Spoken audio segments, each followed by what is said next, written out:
Black Alpha Network. Home of Black excellence. Power to the people.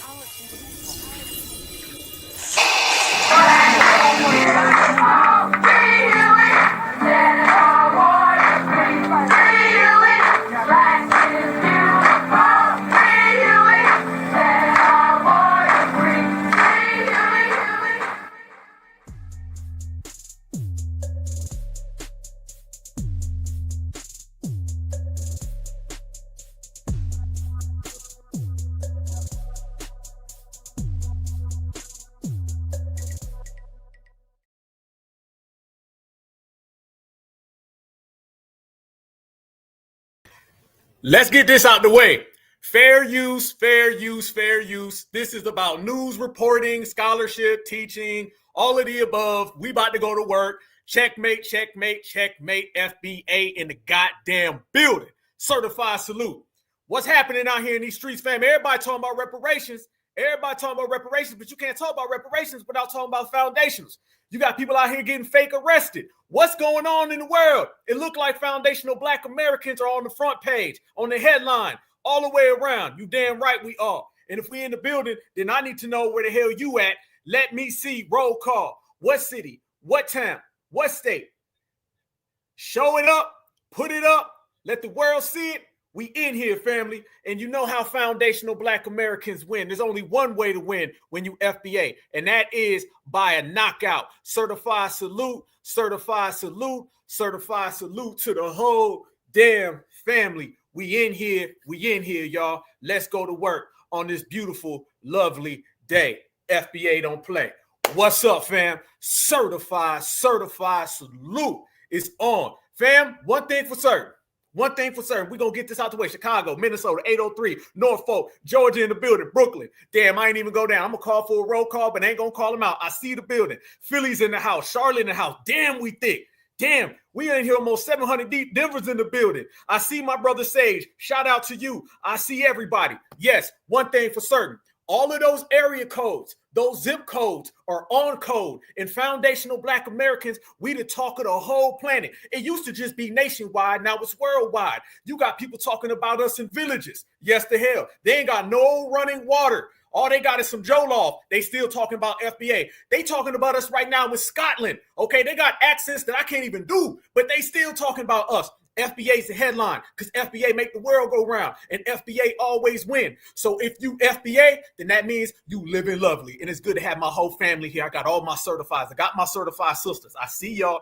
I got my certified brothers. I see y'all. And what happens when you put all that together? You got the FBA family tree. Damn, it feel good to be number one. They talk about who the main players, fam. We got main character energy, okay? We are the final boss. Everybody else is behind, but these final bosses always win. Listen, everybody's seen what went on in the last few days. You got fake arrests out here. You got these debates going on. You got people talking about reparations. Basically, every single thing that we talk about every single week, every single day.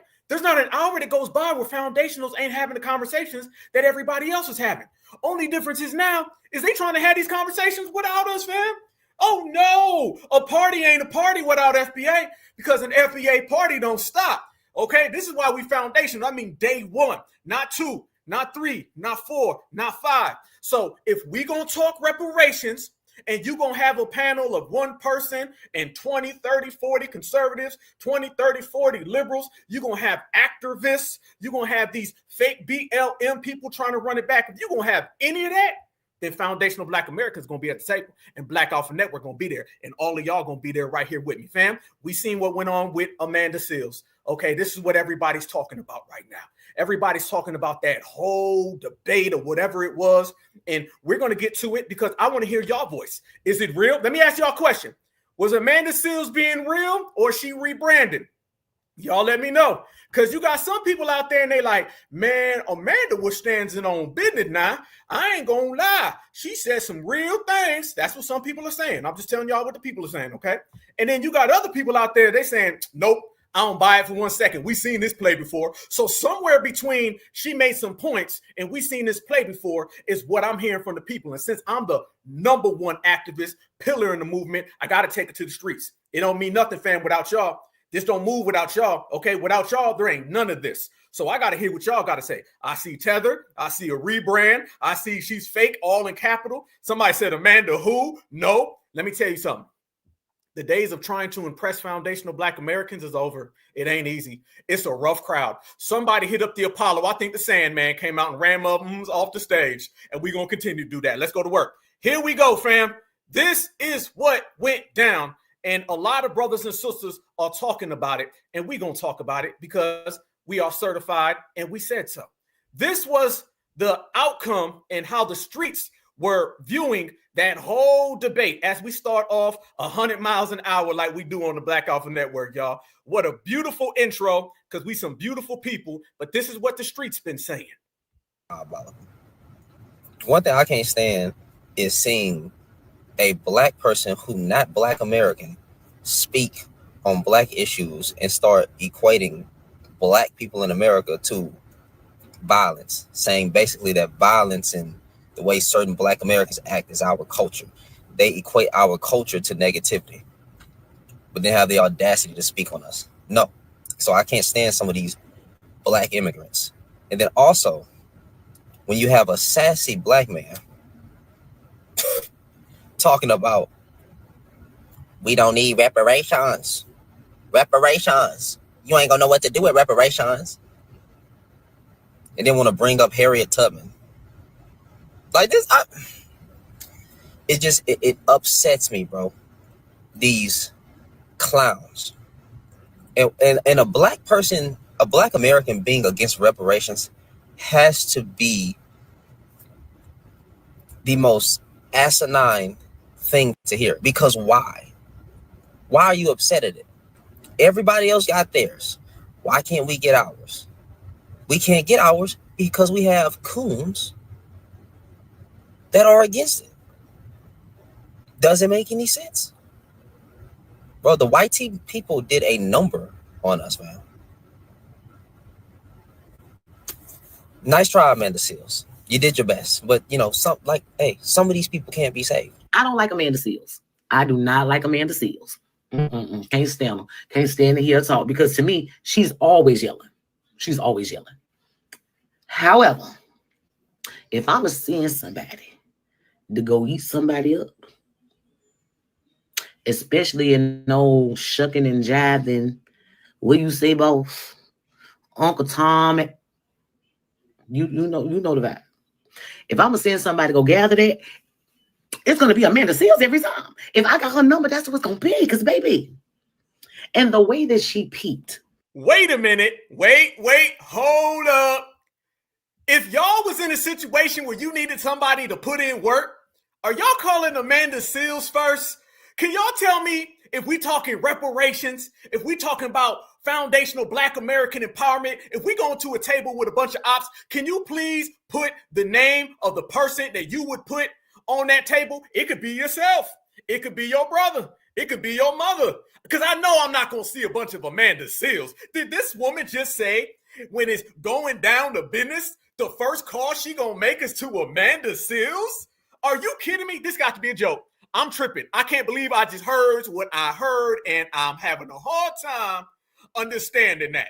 I'm seeing some hell knows. You're not going to hit up like Dr. Claude Anderson. You feel me? You're not going to hit up like Tariq Nasheed. We got some certified people. Any of y'all in the chat? I mean, we all one family. You feel me? The code is the leader. The family tree is the leader. I'll take any one of y'all. And we in here right now 1,100 deep, and we ain't even been on for a whole 10 minutes. You feel me? And we going to have a couple thousand more of our FBA brothers and sisters who going to pull up. And I'm telling you right now, ain't none of us taking no damn Amanda Seals. I hate when Black folks get all hyped up. Ooh, nah, boy, that goddamn Amanda, now she said some things with some things on it. She put some sugar and some spin on it, boy.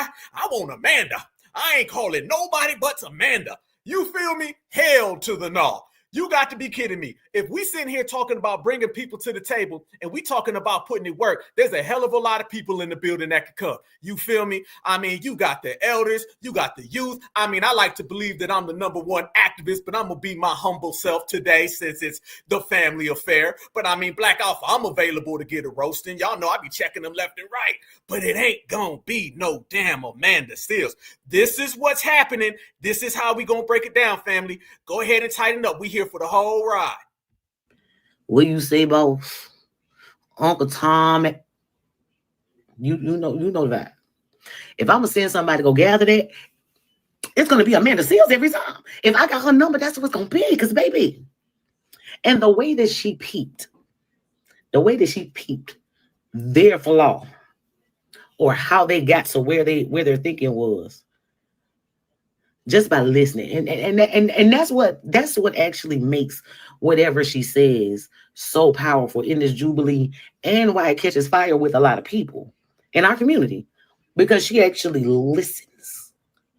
She listens, and then turns that shit around and your ass up. And when she made it very clear that she ain't finna let nobody who isn't Black American sit and talk. Wait a minute. Ain't Amanda Seals half Tether as well? Didn't she refer to her father as an NIGGA from wherever the hell? Ain't she half Tether? Why is this lady sitting? You glazing her? She glazing right now, y'all. She glazing heavy. Let's call it a spade, family. Come on now. This is real extra. Let's keep it a buck. Let's keep it a bean. Let's keep it solid. You talking about bringing a non-FBA to represent FBA? I mean, I get it. She may have checked a couple tethers, but that looked like it was tether on tether crime because there were no FBAs there. And that's the point of us talking right now. Okay, we talking about FBA to family. Grenada. Okay, so we talking about a Grenada versus a Jamaica versus an Angola. I need some America in the building. Talk about what Black Americans should be doing. Now I tell you, I don't like anybody who's too far in either direction. That's not my flow. That's not my vibe. However, those are people that you got to send. Those are people that you got to send to go gather them up. When I say my page is to protect Black people, sometimes that means against other Black people. And the Amanda Seals Jubilee is the perfect example, because this part, when she's speaking to this individual who is from Africa but moved to fucking Maine of all places, where the population is 2%, by the way, needs to be addressed. This is for Black people who are implants to this American experience. Please stop coming to this country and thinking because our skin looks the same that you can relate to the Black experience from a native Black American. This guy came to this country only to jump on this platform and judge Black Americans, which is wild because we as a people don't go to Haiti or the Congo or Sudan and judge the way of life of the people. Whatever's going on in that country is y'all experience, and we respect it. But implants will come to America and adapt this white ideology and judge Black Americans like we not here dealing with mass incarceration or oppression or systemic racism.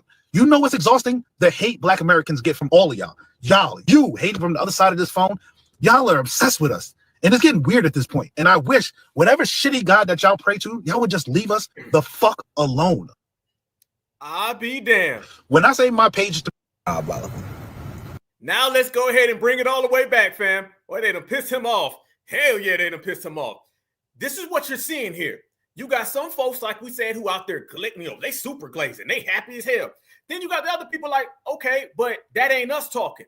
And what we need to understand now, family, we're going into a phase where they want foundational Black American talking points coming from non-foundational Black Americans. They want to take everything we say, just put it in somebody else's words, put it on somebody else's panels. So, that can kind of strip away the validity of what we're saying. It's very important that folks put down the glaze brush. All right. There's too much glazing going on there. She said some things that was easy to say because let me go ahead and give everybody a news flash. Our condition is well known to everybody. The last brother who just spoke, I'm going to go ahead and correct him slightly. These people don't come here and think that we don't deal with oppression. These people know they just don't give a shit. All right. We got to go into these people know they don't give a shit era. OK, this thing where like they can't get it. They don't understand. They understand. The whole world understands what goes on over here with us. It's been broadcast. You haven't picked up on foundational Black American culture in terms of rapping, singing, dancing, but somehow you missed the bus on civil rights and oppression and slavery. No, you know exactly what it is. You just want to side with the people who are doing the oppression. That's the difference. So when Amanda Seales comes out and she has this conversation, debate, or whatever people are calling it, the biggest problem that a lot of people are missing is it's not difficult to do what she did because all she's doing is listening to what we say. Everybody's listening to what we say. At this point, foundational Black American narratives are dominating the world. So when people sit back and hear her talk, it doesn't take a rocket scientist to know that we're owed reparations. These people know we're owed reparations. They just want to deny us. It doesn't take a rocket scientist to know that we built the country. The $2 Tonto, who's been running around here saying he's the native, he knows that we're the originators. He just don't want to mention it. So she didn't come up with something that no one's ever heard before. What she ended up doing was regurgitating what foundational Black Americans have been saying. That's what it is. You got to understand the difference between being somebody who just figured it out opposed to somebody who been had it figured out. FBA, man, we've been had it figured out. Nobody, and I mean nobody, we need to make this clear. Nobody gets no award or reward for regurgitating what we've all been saying. See, the problem is that when it comes from one of us, people just, all right, it is what it is. But then when Amanda Seales or somebody from the outside says it, they start clapping. Did we not see sinners? Are we going to start letting them in? No. Judge them based on their track record, not with what they say, but what they do. Now, this is one of the high points that a lot of people are talking about. Now, I'm not going to play the whole video because y'all know how they be tripping. But what I will do, I'm going to show you guys clips and provide commentary as I started off this great broadcast with fair use, fair use, fair use. This is about teaching, scholarship, and research. But I want y'all to notice how the message is kind of getting lost. See, all of y'all right now, we in here, 1.5 thousand deep. It's on us to keep the narrative to us. It's on us to keep the talking points to us.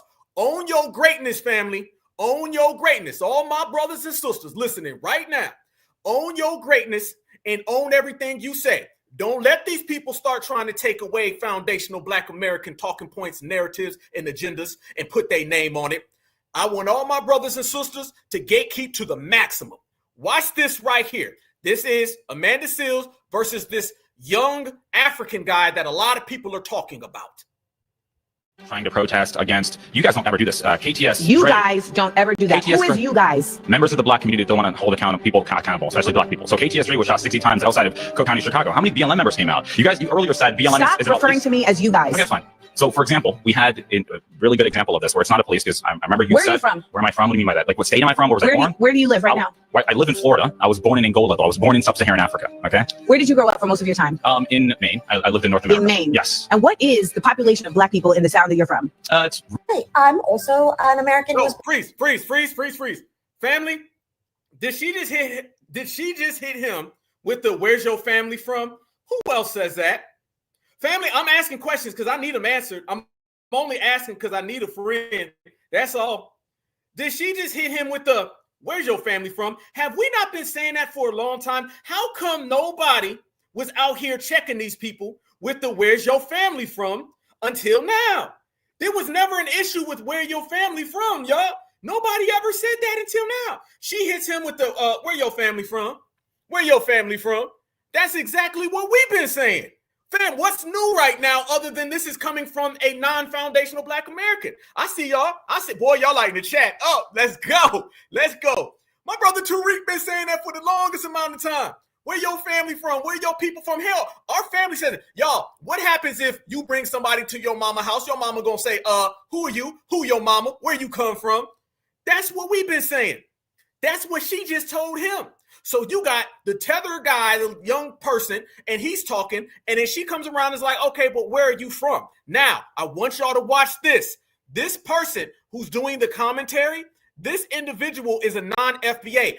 Y'all focus on what this person says and how they start trying to low-key paint us as a hate group. I'm not lying. Let's go. Stop referring to me as you guys. Okay, that's fine. So, for example, we had a really good example of this where it's not a police, because I remember you said, where am I from? What do you mean by that? Like, what state am I from? Where do you live right now? I live in Florida. I was born in Angola, though. I was born in sub-Saharan Africa. Okay. Where did you grow up for most of your time? In Maine. I lived in North America. In Maine. Yes. And what is the population of Black people in the South that you're from? It's Hey, I'm also an American who was born in a sub-Saharan African country, Ethiopia, to be exact. That finds foundational Black Americans to be a completely reasonable designation for Black Americans. Anyone who's ever been like, well, they hate you. No, they don't hate me. They hate this guy. They hate... What? We hate who? We hate who, fam? This is why it's dangerous to let people play fake spokesperson. You heard that right there? Did you hear that? This person, by the way, I've seen her videos, and she has not been friendly to FBA. Okay, this person has not been friendly to foundational Black Americans. They throw in little caveats here or there, but I want everybody to notice how she says, oh no, foundational Black Americans is a very good thing. Foundational Black Americans is a very reasonable situation. They don't hate anybody. They hate this guy. Yeah, I mean, they got to hate someone. They hate him. You know, the guy that Amanda Seales was talking about on the show that day, the Jubilee, that's who FBA really hates. See how you can't make it out of this without them putting hate group on us, without being direct? This is what we mean. Goddamn. Forehead is beaming, fam. The forehead messing up my signal. Let me speed this up. She's trying to say it slow. Hate group, everyone. They hate you. No, they don't hate me. They hate this guy. They hate this guy. And every other disrespectful asshole who shares his sentiments. Just wanted to provide a clear... We hate him and everyone else who share. Fam, we don't hate nobody. FBA, we're not a hate group. Don't ever put us with hate. You know what you doing, Fleedman Forehead. You messed up my damn signal. You slowing down my Wi-Fi. And at the same time, you turn around and still say we hate somebody. Hell no. Hate you. No, they don't hate me. They hate this guy. They hate this guy. And every other disrespectful asshole who shares his sentiments. Just wanted to provide a clear example. Okay? Trying to protest against. You are in no position to provide any type of example because you are not a foundational Black American. And I resent the fact that you speak on foundational Black Americans and then you tell the world, I mean, they do hate somebody, you know, that guy they hate. And then she said, everybody like him. Do y'all know that she just basically said, we hate millions of people? Because there's millions of people who talk like him. You can go to Twitter, you can go to TikTok. Y'all know about them TikTok tethers and they be having them TikTok tantrums. She basically just said we a hate group without saying it. This is why we don't trust tethers, fam. Okay, right now, we're going to really get tested about who's serious about delineation and who's not. Okay, delineation is really now going to show. Are people going to fold, get nice? They're going to start doing the finger clap, or they're going to start saying she made some points, or people going to say, I don't trust you. What do I always say, family? I say that foundational Black Americans, certified Black society, we got to view these people as ops until further notice. Until further notice, these people have to be viewed as ops. That's the only way that you can examine it. Any other way that you examine the situation, you're going to allow people to come on in. We're spending a whole year talking about not allowing people in. That individual was trying to weasel her way in, and she called us a hate group, y'all. You see it, I see it, the world sees it. So this is why, if it don't come from a foundational Black American, then it ain't valid. Let me say this. That lady right there with the massive Fleedman forehead, Amanda Seales, and that young dude that she's talking to, none of them are FBA. But they're all talking about FBA. Imagine going to the neighbor's house and everybody in your street is at the neighbor's house having dinner and they all talking about you, but you ain't even present. These people are having and they're conducting conversations and debates without us. See, we ain't really on that type of time. If it's going to be FBA, it's got to be us. Fam, do you know how many qualified, certified brothers and sisters that we can send to have these conversations? Why are we talking about sending Amanda Seales? Okay. And I'm going to get to this point too, when we need to say this. Life has to get bigger to the point where allyship or companionship or comrades, family, people can't really just consider themselves a friend because they march with you. That's pretty low standards. You can't say somebody's spitting truth if they say three things that you agree with, and those three things that you agree with are things that you've been saying, Tariq's been saying, Black Alpha's been saying, Neely Fuller's been saying. I mean, ain't that basically our words or someone else is saying it? Step your game up, step your standards up. These individuals are not rocking with us. Therefore, we're going to go ahead and close that damn door. Easy like that, y'all. Easy like that. But now you're going to start seeing the conservative thing. And let me make this point, y'all. I didn't like the way they framed it. Her versus conservatives. We have to be careful. And I was talking about this 3, 4, 5 years ago. We cannot allow this to turn into a Black Americans versus conservatives. This is the play here, okay? The play is that they want to take this whole conversation and they bring up Amanda Seales so she can basically be our representative. But that's not how it's being framed. It's being framed that Amanda Seales is a Black liberal. That's why when you hear them conversating, they keep saying this is a liberal talking point. These are liberals. These are liberals. We don't have a liberal movement, everybody, but you see them trying to force us into the liberal box. So I didn't even like the headline. She's talking about Black American grassroots narratives, talking points, subjects. However, it's against conservatives. Let me give everybody a news flash, okay? You can have that same debate with liberals because remember, the Democrats said that they don't support reparations. Do you think Joe Biden supports reparations? So this little thing that we're going to argue Black American talking points with a hell of a lot of conservatives, you can remove the conservative and have the same exact thing with a liberal. So let's not make them and allow them take this and turn it into the conservatives are against reparations and the liberals aren't. Because remember, a lot of those conservatives and Republicans, they were trying to make it look like the Democrats were pro-reparations. And we were like, hell no, they're not. Neither one of y'all are. They're trying to liberal conservative us. And this is what I mean by it, y'all. Y'all know this sassy, extra moist, dripping moist Tether ass dude. I think he a Tether. This dude right here, he gets into it with her. And watch how he keeps trying to highlight that this is a liberal talking point. Reparations ain't liberal. This is for the world because I know y'all listening. Reparations is Black, independent, and grassroots. Furthermore, proceed. Let's go. When this whole country was, by the way, fair use, fair use, fair use. Never all races. Some of the founding fathers were abolitionists, and they hated slavery, and they actually put things in the Declaration of Independence and things too because they believed that there'll be a future where there would be a Black president one day, or that there would be people in leadership that were Black. There was people in the North who helped with the Underground Railroad and fought with the Union. So why is that fair for people who never had slaves, who fought against slavery, to have to pay for people that had slaves? One, from my understanding, you are more interested in preserving the fairness of those who didn't have slaves than the fairness of those who are the descendants of slaves. That is priority to you than finding a fair way to accommodate those who have been the descendant of slaves. Well, our ancestors wasn't asking for handouts. They were asking for equal opportunity. And we freeze. Now let's get on him, okay, fam? I'm telling you, it's FBA against the world. People thought we was playing when we said that. Okay, you can have people sit down at the table. Both sides of the table are not on our side. Now let's go ahead and get on this moist man. Okay, let's go ahead. In the meantime, while he ain't got no woman in his life, that whole talking point of it's a handout, we ruined that years ago. I want everybody to notice how they're trying to pull the conversation back. We're not going back to 5, 6, 7 years ago. Okay, reparations is not a handout. Reparations is a debt that's owed. It's not a handout when you give it to the red man. It's not a handout when you give it to the Ukraine or all the illegals. Then it damn sure isn't a handout when you give it to us. Let's make this clear. We're going to break this down, family, because there's a whole lot of misconceptions that we ain't about to go for up in this place today. Okay, let's make this ultra clear. The fact that they're trying to make it look like reparations is a handout, that's an old talking point that, quite frankly, we destroyed years ago. All right. They're okay with money going out and being divvied up. It's just they don't want it to come to us. They're okay with writing policies, tangibles, benefits, and laws that go to people.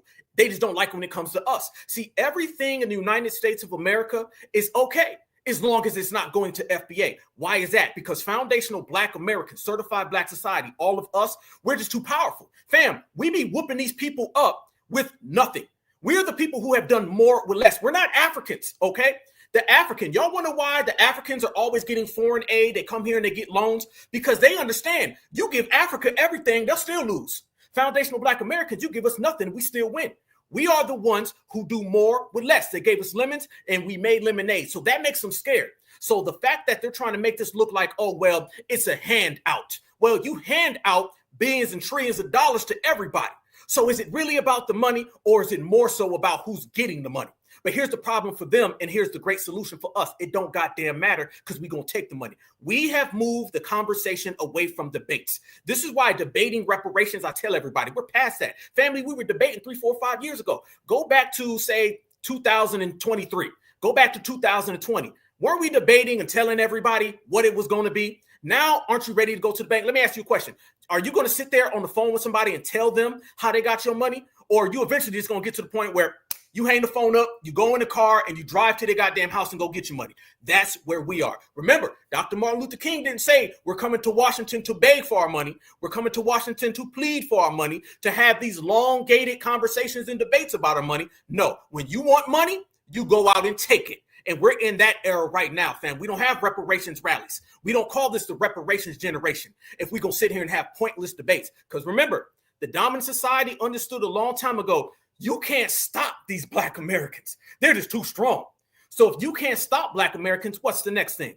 Stall them. So this is why you're seeing these. These are stalling tactics. But you can't stall us, fam, because we gassed up and we ready to go. Now, if you want to see somebody talking that real talk, you can come over here to the certified side. If you want to see people having stalling tactics, then you see these moist-ass people. Proceed. We have equal opportunity in this country. We had a Black president, just in case you didn't know. We had a Black president and we had a Black vice president. I mean, I think she was Black. They said she was Black. I don't know. Wait. Did he go out and pull out Obama? Fam, we don't rock with Obama. See, this is what I'm saying. He went back to 2009. We destroyed the Obamas, our reparations. Who is still saying that?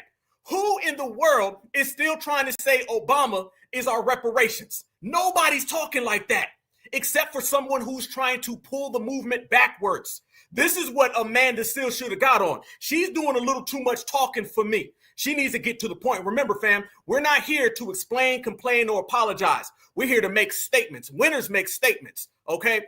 Notice, y'all, that they got to use Barack Obama, and then he says Kamala Harris is a Black woman. Isn't it funny? Because this time a year ago, they were taking our statements about Kamala not being Black. Remember, Donald Trump said Kamala Harris isn't Black because he got that from us. Now this guy, he wants to make her Black again. Y'all see how they'll make Kamala Black and not Black and Black in order to try to win a reparations debate. We own them. You can't get past the certified energy.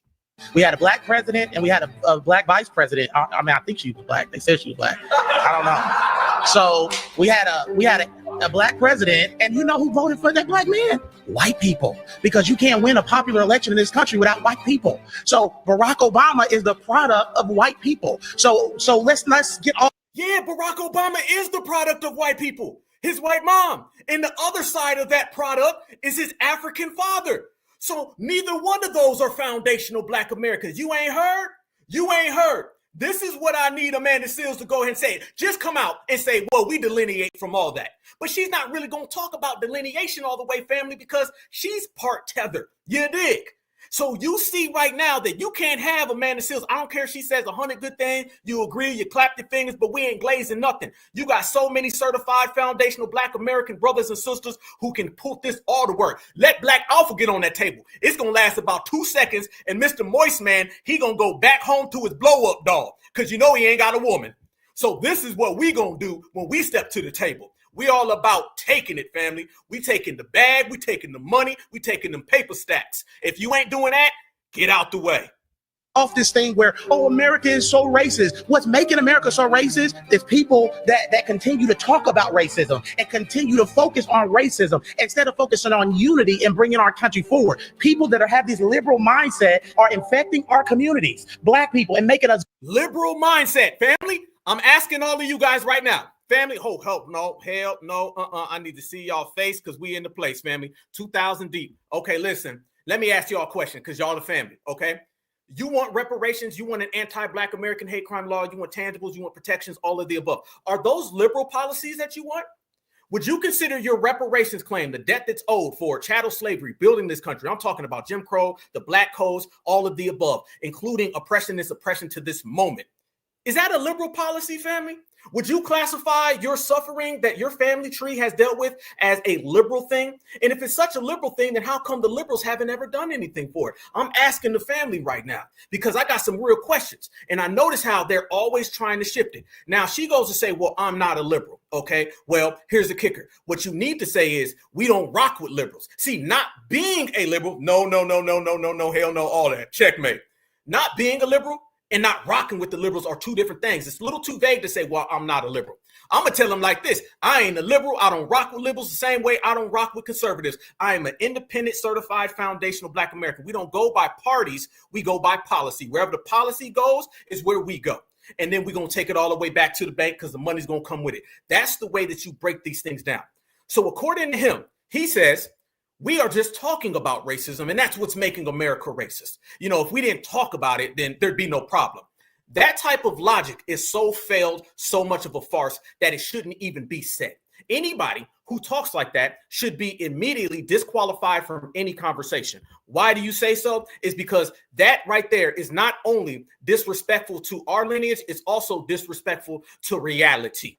All right. It's disrespectful to reality. And we understand what he is. He's just no more than a propped up, oversized conservative. And his job is to go out there and do the same exact thing that a Roland Martin would do. That right there, family, is like the conservative Roland Martin.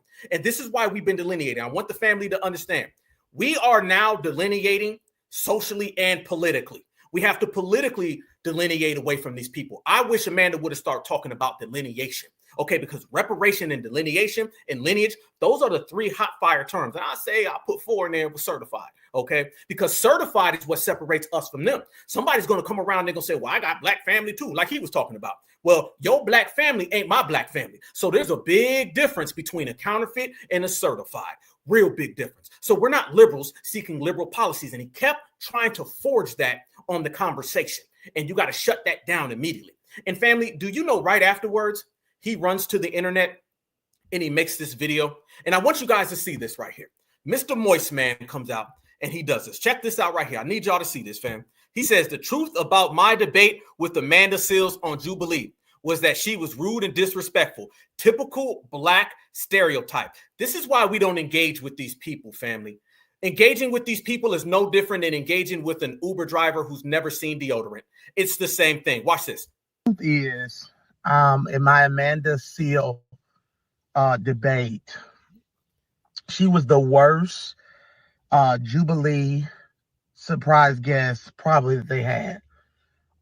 She was the stereotypical Black woman. She was angry. She was nasty. She threatened to have people removed off.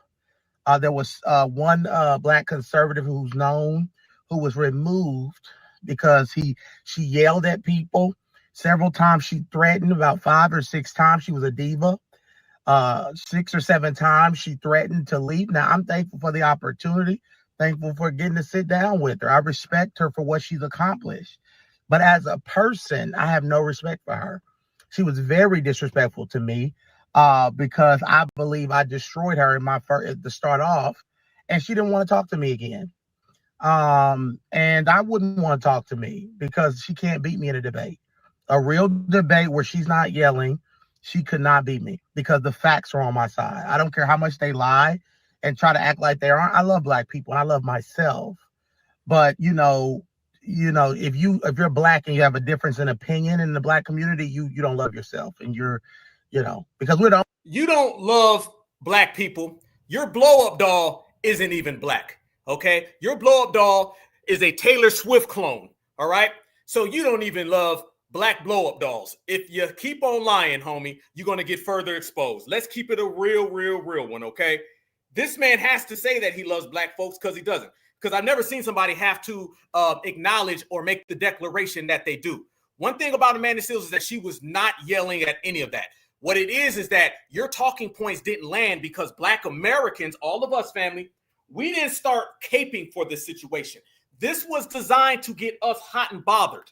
And we didn't get hot and bothered by this. This was designed to reel us in and to make foundational Black Americans feel that we have taken a step back. He didn't do his duty. And I'm telling you right now, this was not a video to us. This was a video to his dominant society handler. All right. Trust me, y'all.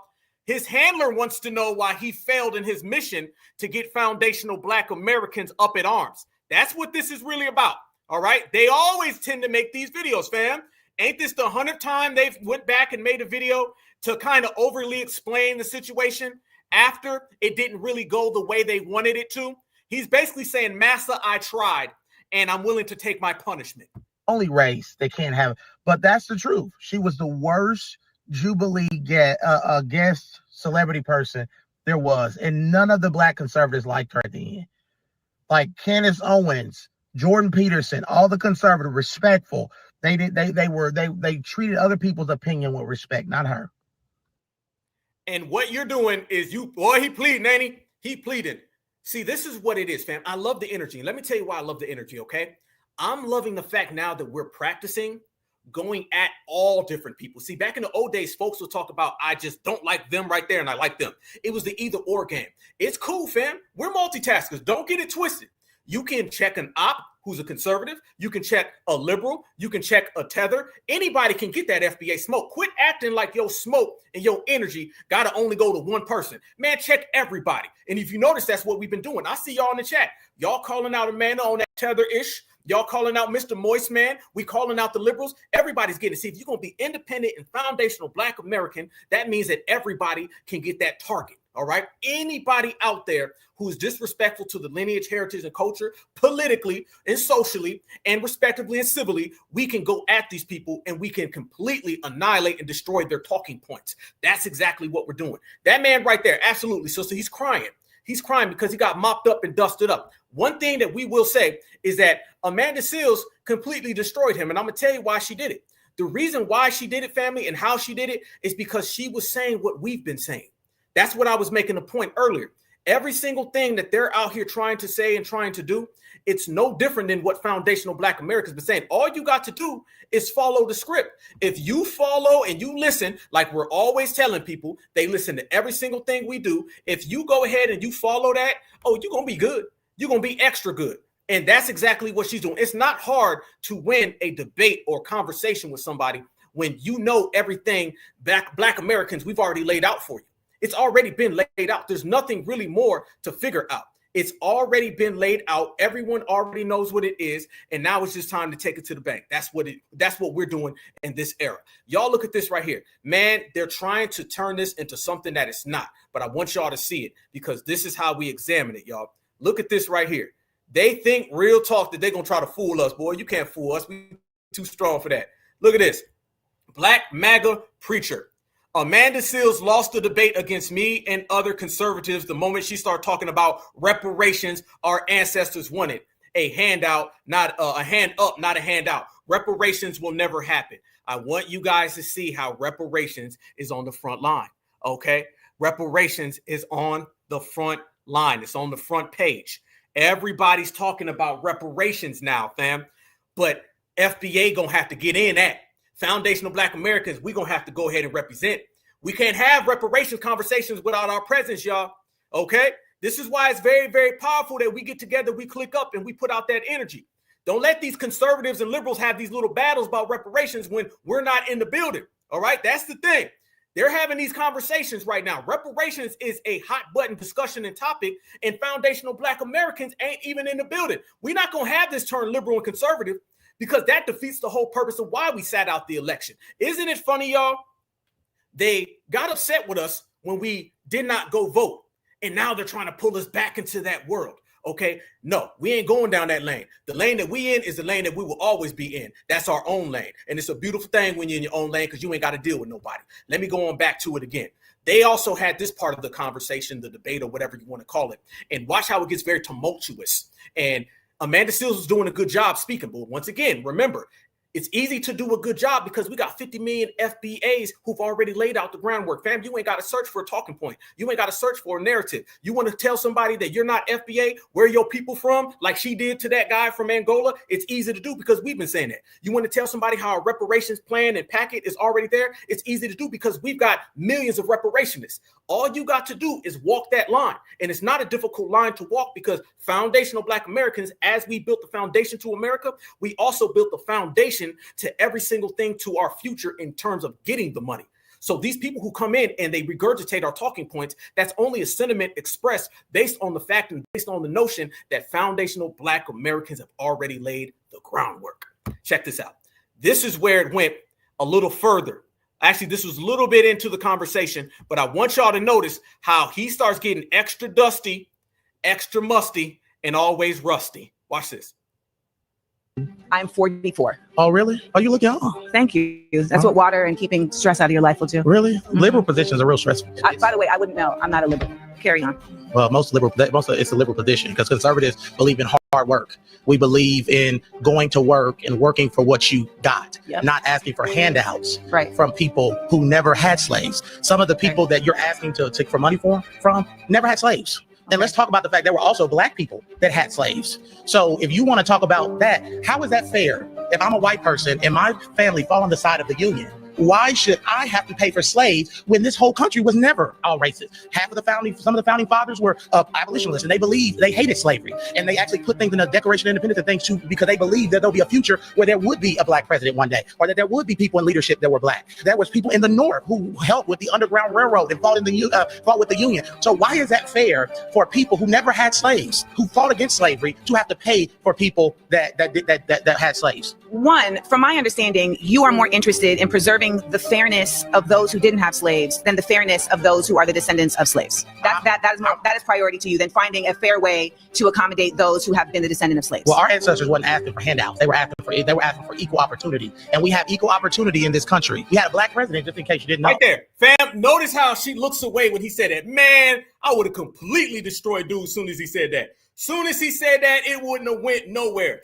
I can tell that Amanda is quite frankly new to a lot of this, okay? Just being real. This is why it's dangerous when people jump off the porch after the work has been done.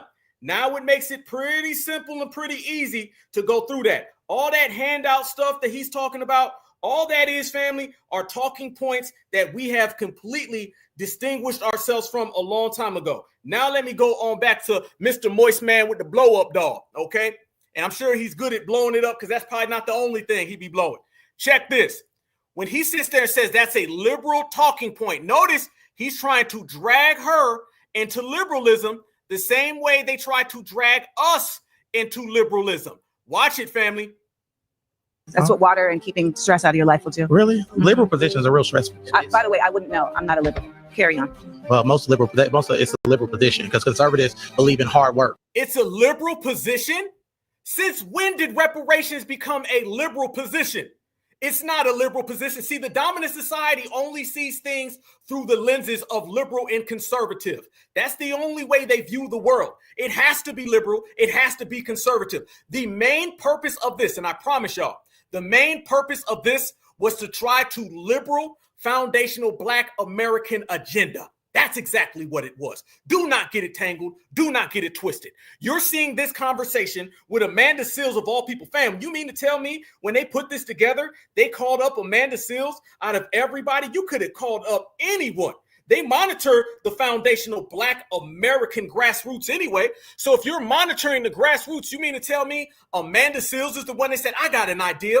Let's have a conversation about conservatives and liberals and the Black agenda, and we'll call up a non-full-blooded Black American, Amanda Seales, who, let's be honest with you, was really Democratic shilling for years.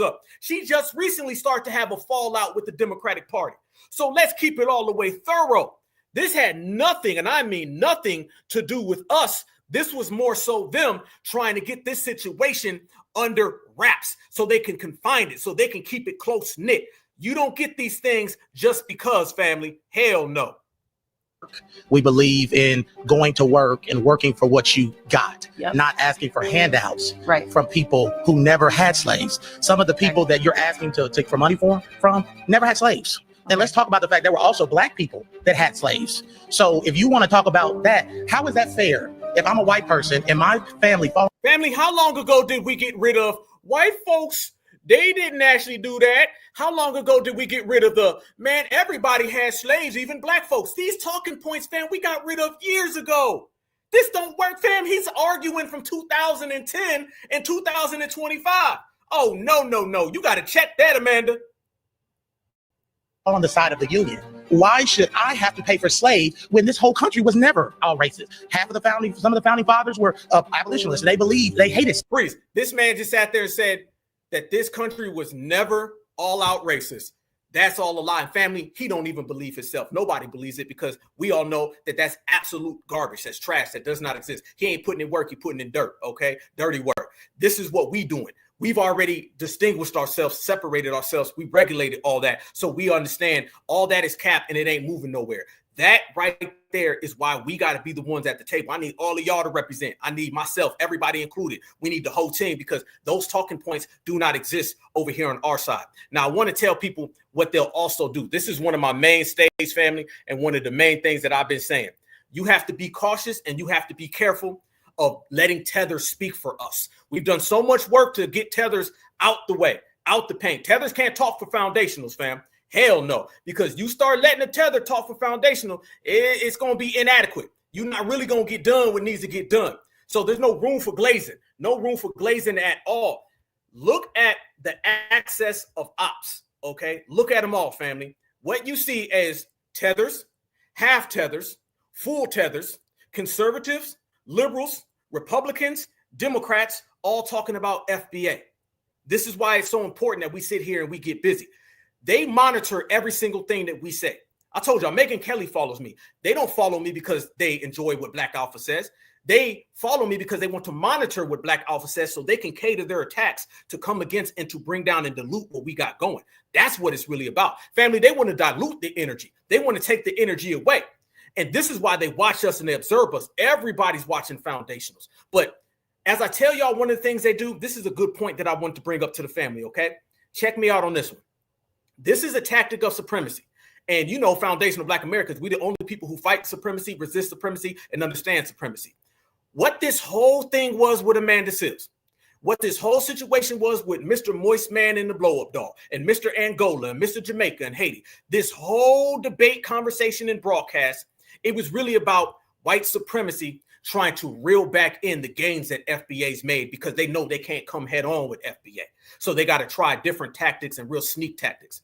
One of the things that you'll see is white supremacy likes to prop up Black-faced liberals so they can debate with white conservatives about Black American grassroots subjects just to, on purpose, have both sides work against Black American interests. Yeah, white supremacy, they prop up Black-faced liberals so they can debate with conservatives about Black American grassroots energy subjects and agendas just to purposely have both sides work against us. I don't trust no damn body.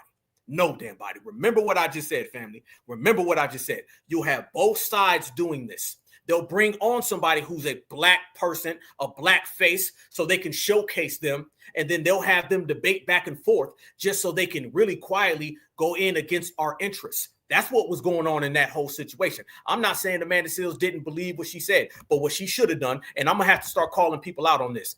If you ain't out here really grassroots putting it down, then you're going to have to go ahead and take a step back. You're going to have to take a step back, okay? When does it get to the point, fam, where a lot of these people just openly be like, hey, that ain't my forte. Let me let somebody else handle it, all right? That's the thing. This cutting in front of the line stuff, it got to stop. We can't have people just cutting in front of the line and they say, well, okay, I'm going to take the mantle. Okay, let me be the voice. Amanda Seales know damn well she don't know what she's talking about. Damn sure not as good as people. She knows that there's far more people qualified to have these conversations and these discussions. So she needs to sit down. One thing for certain, it's okay to gracefully bow out. All right. I'm not a mechanic. If somebody comes to me right now talking about being a mechanic, you know what I'm going to say? Let me holler at my homeboy. Okay. I'm not a pilot. If somebody wants me to fly a plane, you in bad luck. I'm going to say, let's go to somebody else to do it. Gracefully bow out. But you know what? They don't know how to do that. They always want to be the mainstay and the people who are talking on behalf of us. Let me tell you the difference between the system of white supremacy and white supremacists versus the people who are victimized by it. In white supremacy, you're not going to have Jethro in the trailer park thinking that he's going to be the dictator to Donald Trump. Donald Trump talk, he take his damn orders. There's a pecking order involved with them, okay? They always want to bring people here who just jumped off the porch and want to go to the front of the line. There's no pecking order. This is one thing that we've been doing. We've been separating the certified from the counterfeits, meaning people like Amanda Seales, she can't just come around talking for us. Okay. In the system of supremacy, you got to have people who understand it, who know it, to be the main people who really dissect it. You can't have somebody that was leaning and rocking last week and now he want to lead the damn movement. because that opens the door to a lot of ops, a lot of strange folks. And family, you know they've been bringing out a lot of their black-faced conservatives. As I say, they're trying to make this a conservative liberal issue. They're trying to take black grassroots and rebrand it with liberalism, okay? You got to understand, they failed in this election getting black Americans to be seen as liberals, to be seen as Democrats. That whole thing where we were always voting Democrat blindly for 60 years, we've ruptured that system. We've fractured that belief system. So now the fact that FBA is seen as independent, that is a threat to both sides, okay? Both sides right now are very, very uncertain and very, very afraid, including the conservatives. Conservatives don't like the fact that black Americans aren't voting Democrat blindly and we don't register and see ourselves just blindly as liberals. They don't like that. Because I said this during the election, a calendar year from, today, last year. I told everybody, I said, deep down inside, whether you want to admit it, accept it, or acknowledge it, white folks want us to be on one of those plantations. Go ahead and put your mind back in slavery, okay? Nobody liked runaway slaves. No slave master liked revolts, okay? He may be mad that his slaves are better and he makes more money on his plantation than his plantation. Billy Bob may not like the fact that Jethro's got more slaves that work harder and he's outclassing him financially. He may not like that. But I'll tell you, he likes that more than black Americans have autonomy and we're independent and we don't belong to no plantation. You'd be shocked, you'd be surprised how many Republicans are okay with us being Democrats. They only really want us to flip-flop during election season.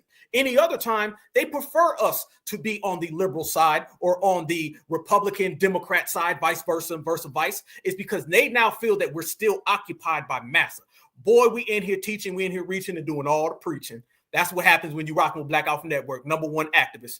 So you can see now a little collaboration effort between the liberals and the conservatives, the Democrats and the Republicans. Now they're kind of saying, black Americans being independent, it ain't as good as we thought it was. See, when black Americans were on the plantation of the Democrats, this is the mentality of a Republican. They're saying when black Americans were on the Democratic plantation, they were begging, they were preaching, they was going to the church and voting. They didn't really stand up and do nothing. See, remember, y'all, the Republican understands that African American existed on the Democratic plantation.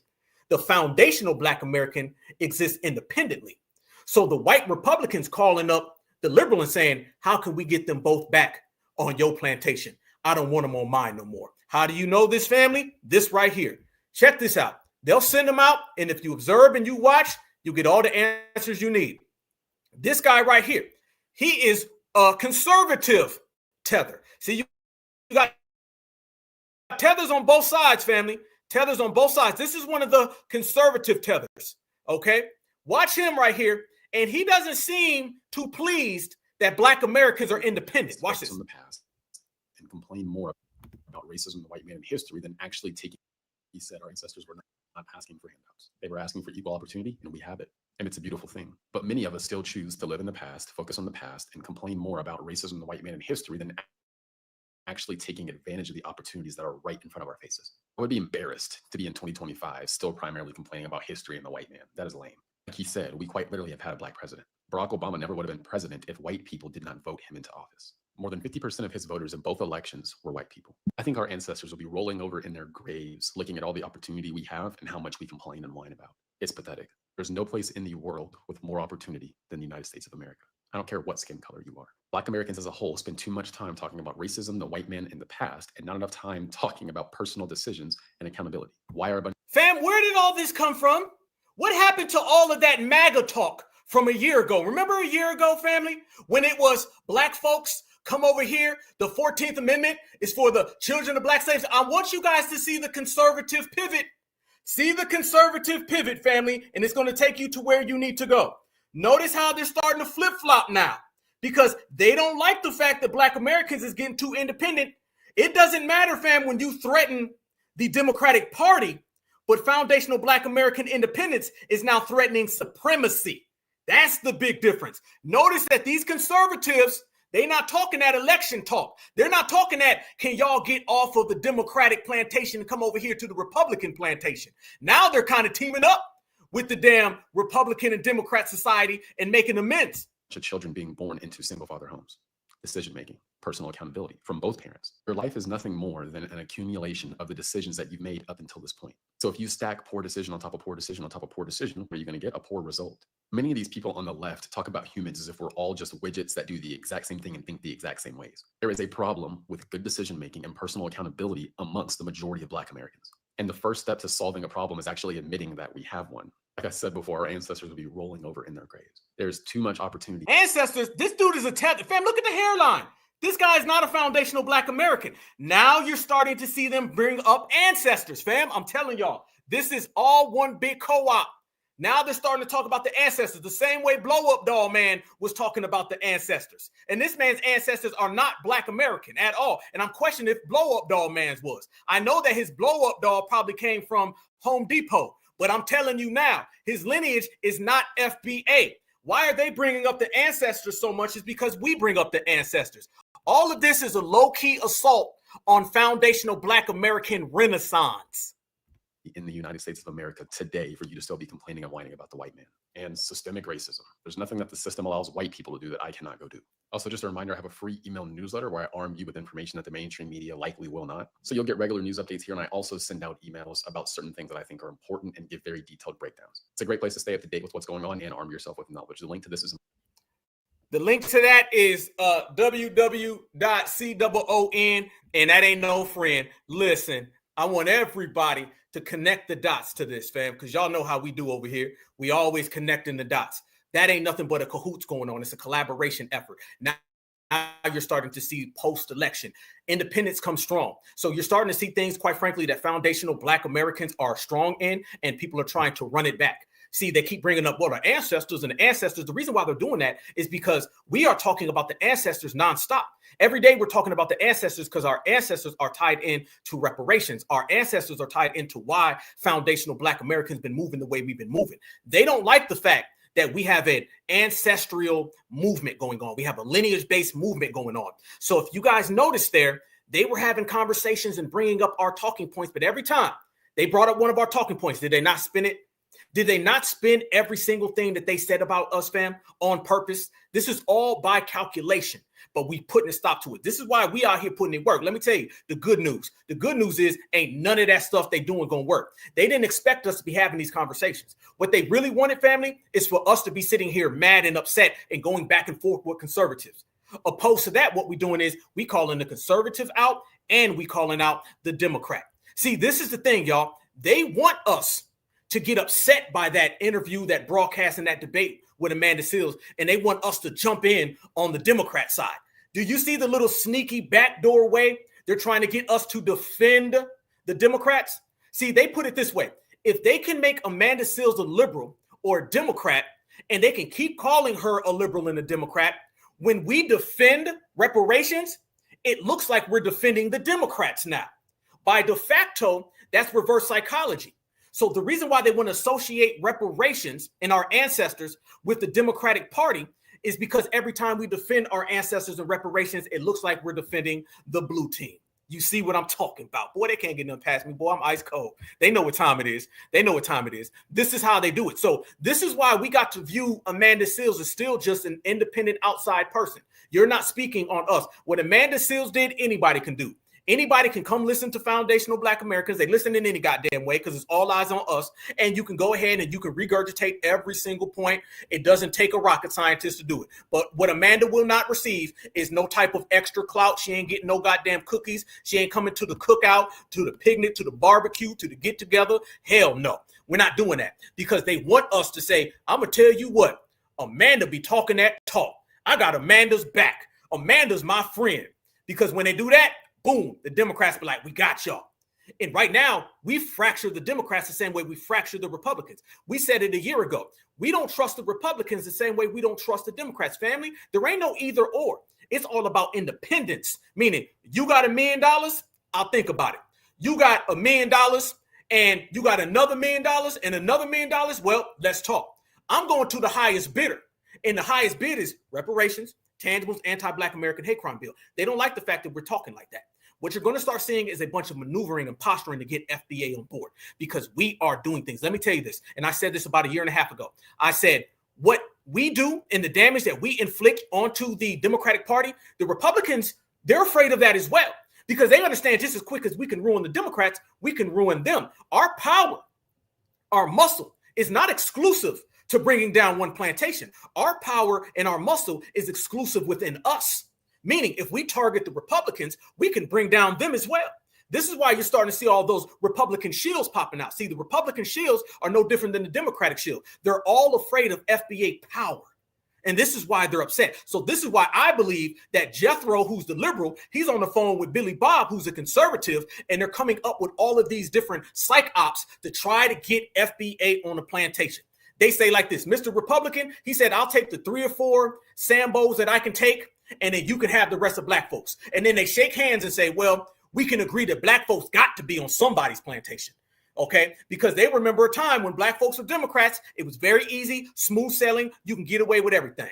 You think it's a coincidence that all the people who are on Edmund Pettus Bridge getting into good trouble, turning the other cheek, they all identify as Democrats. All the people talking about no tangibles, no vote, Black American hate crime protection, we all identify as certified foundational Black Americans operating independent on independent time. You see, the system of supremacy will make friends, because guess what? They only don't get along during political season. After political season, they switch. And when I tell y'all we making them afraid, did y'all see what Black Americans are doing right now to the Black Caucus? Y'all been seeing it? By the way, certified salute to my goddamn self. I told everybody that Jasmine Crockett was about to lose her position. I told everybody that all those Black Democrats that left Texas, guess what, family? They all went back to Texas. So here in a few days, that will be passed. And here in a few days, Jasmine Crockett, it will be gone. This is why her mouth went from doing this to now she's silent. She went from sister girl, now she's talking like a valley girl. I told everybody it was about to happen just on Friday, and it's happening now. And Roland Martin's mad. Oh, Roland's pissed. Family, did y'all see Roland have a breakdown the other day? Let me tell y'all how we got the Democrats and the Republicans shook up. This is why, this is how, and you can bring it all the way back to certified foundational Black Americans. We, as FBA, are about to cost the Black Caucus hundreds of seats all throughout the country. So I want you to salute yourself, because we have officially did more damage to the Democrats. Watch Roland have a meltdown. All of y'all to understand that what is on the ballot is they could wipe out with one goddamn ruling more than 30 Black congressional seats. That means right now the Congressional Black Caucus is the largest caucus in the United States Congress, and this Supreme Court could literally wipe out half of the damn Congressional Black Caucus. So don't tell me you're being too emotional. Don't tell me it doesn't matter. Right now, you being too emotional, Roland. You being too mad. You should have voted now. If you would have voted, it wouldn't be like this, you simple Simon. How'd that work for you? Now they're looking to wipe out Congressman Cleaver in Missouri. They're looking to wipe out Congresswoman Sykes in Ohio. They've already wiped out a Black seat in Florida. I've told y'all repeatedly that they want to defund Black America. They want to take everything economically, everything politically, academics, business. They want Jim Crow 2.0 to return. And what you had better understand is read a goddamn history book. I did read a history book, and it told me that I'm the foundation of this country, and what I say goes. And your loyalty to your political party don't go up the street and past the stop sign. Speaking of stop sign, all of that loud talk done stop now. Now you begging, and now you pleading. Now you upset. You can't even go down the street to KFC, can you?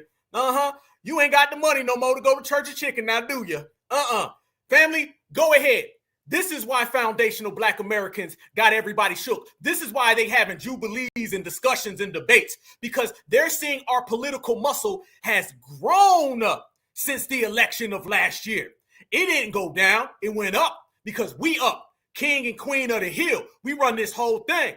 This is nothing more than an outburst and an outcry based on foundational Black Americans continually being on code. We don't fall for tethers talking on our reparations. We don't fall for liberals talking on our reparations. We damn sure don't fall for no conservatives. If you ain't FBA, you gonna have to see FBA. And when you see us, you gonna regret it. That's why Roland's breaking down right damn now. Because this is exactly what happened after the 1875 decision. This is exactly what happened after Plessy versus Ferguson, when they wiped out black representation in Congress. Go read the speech of that last black Republican who was from North Carolina.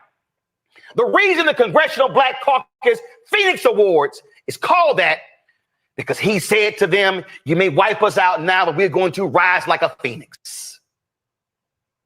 Every single one of y'all watching, y'all want to understand why I'm trying to tell y'all, stop sitting here debating this bullshit, LeBron and MJ, and we talk about dance and everything. These white nationalists literally are trying to wipe out every black advancement that we have seen, not since the Civil Rights Movement, but since Reconstruction.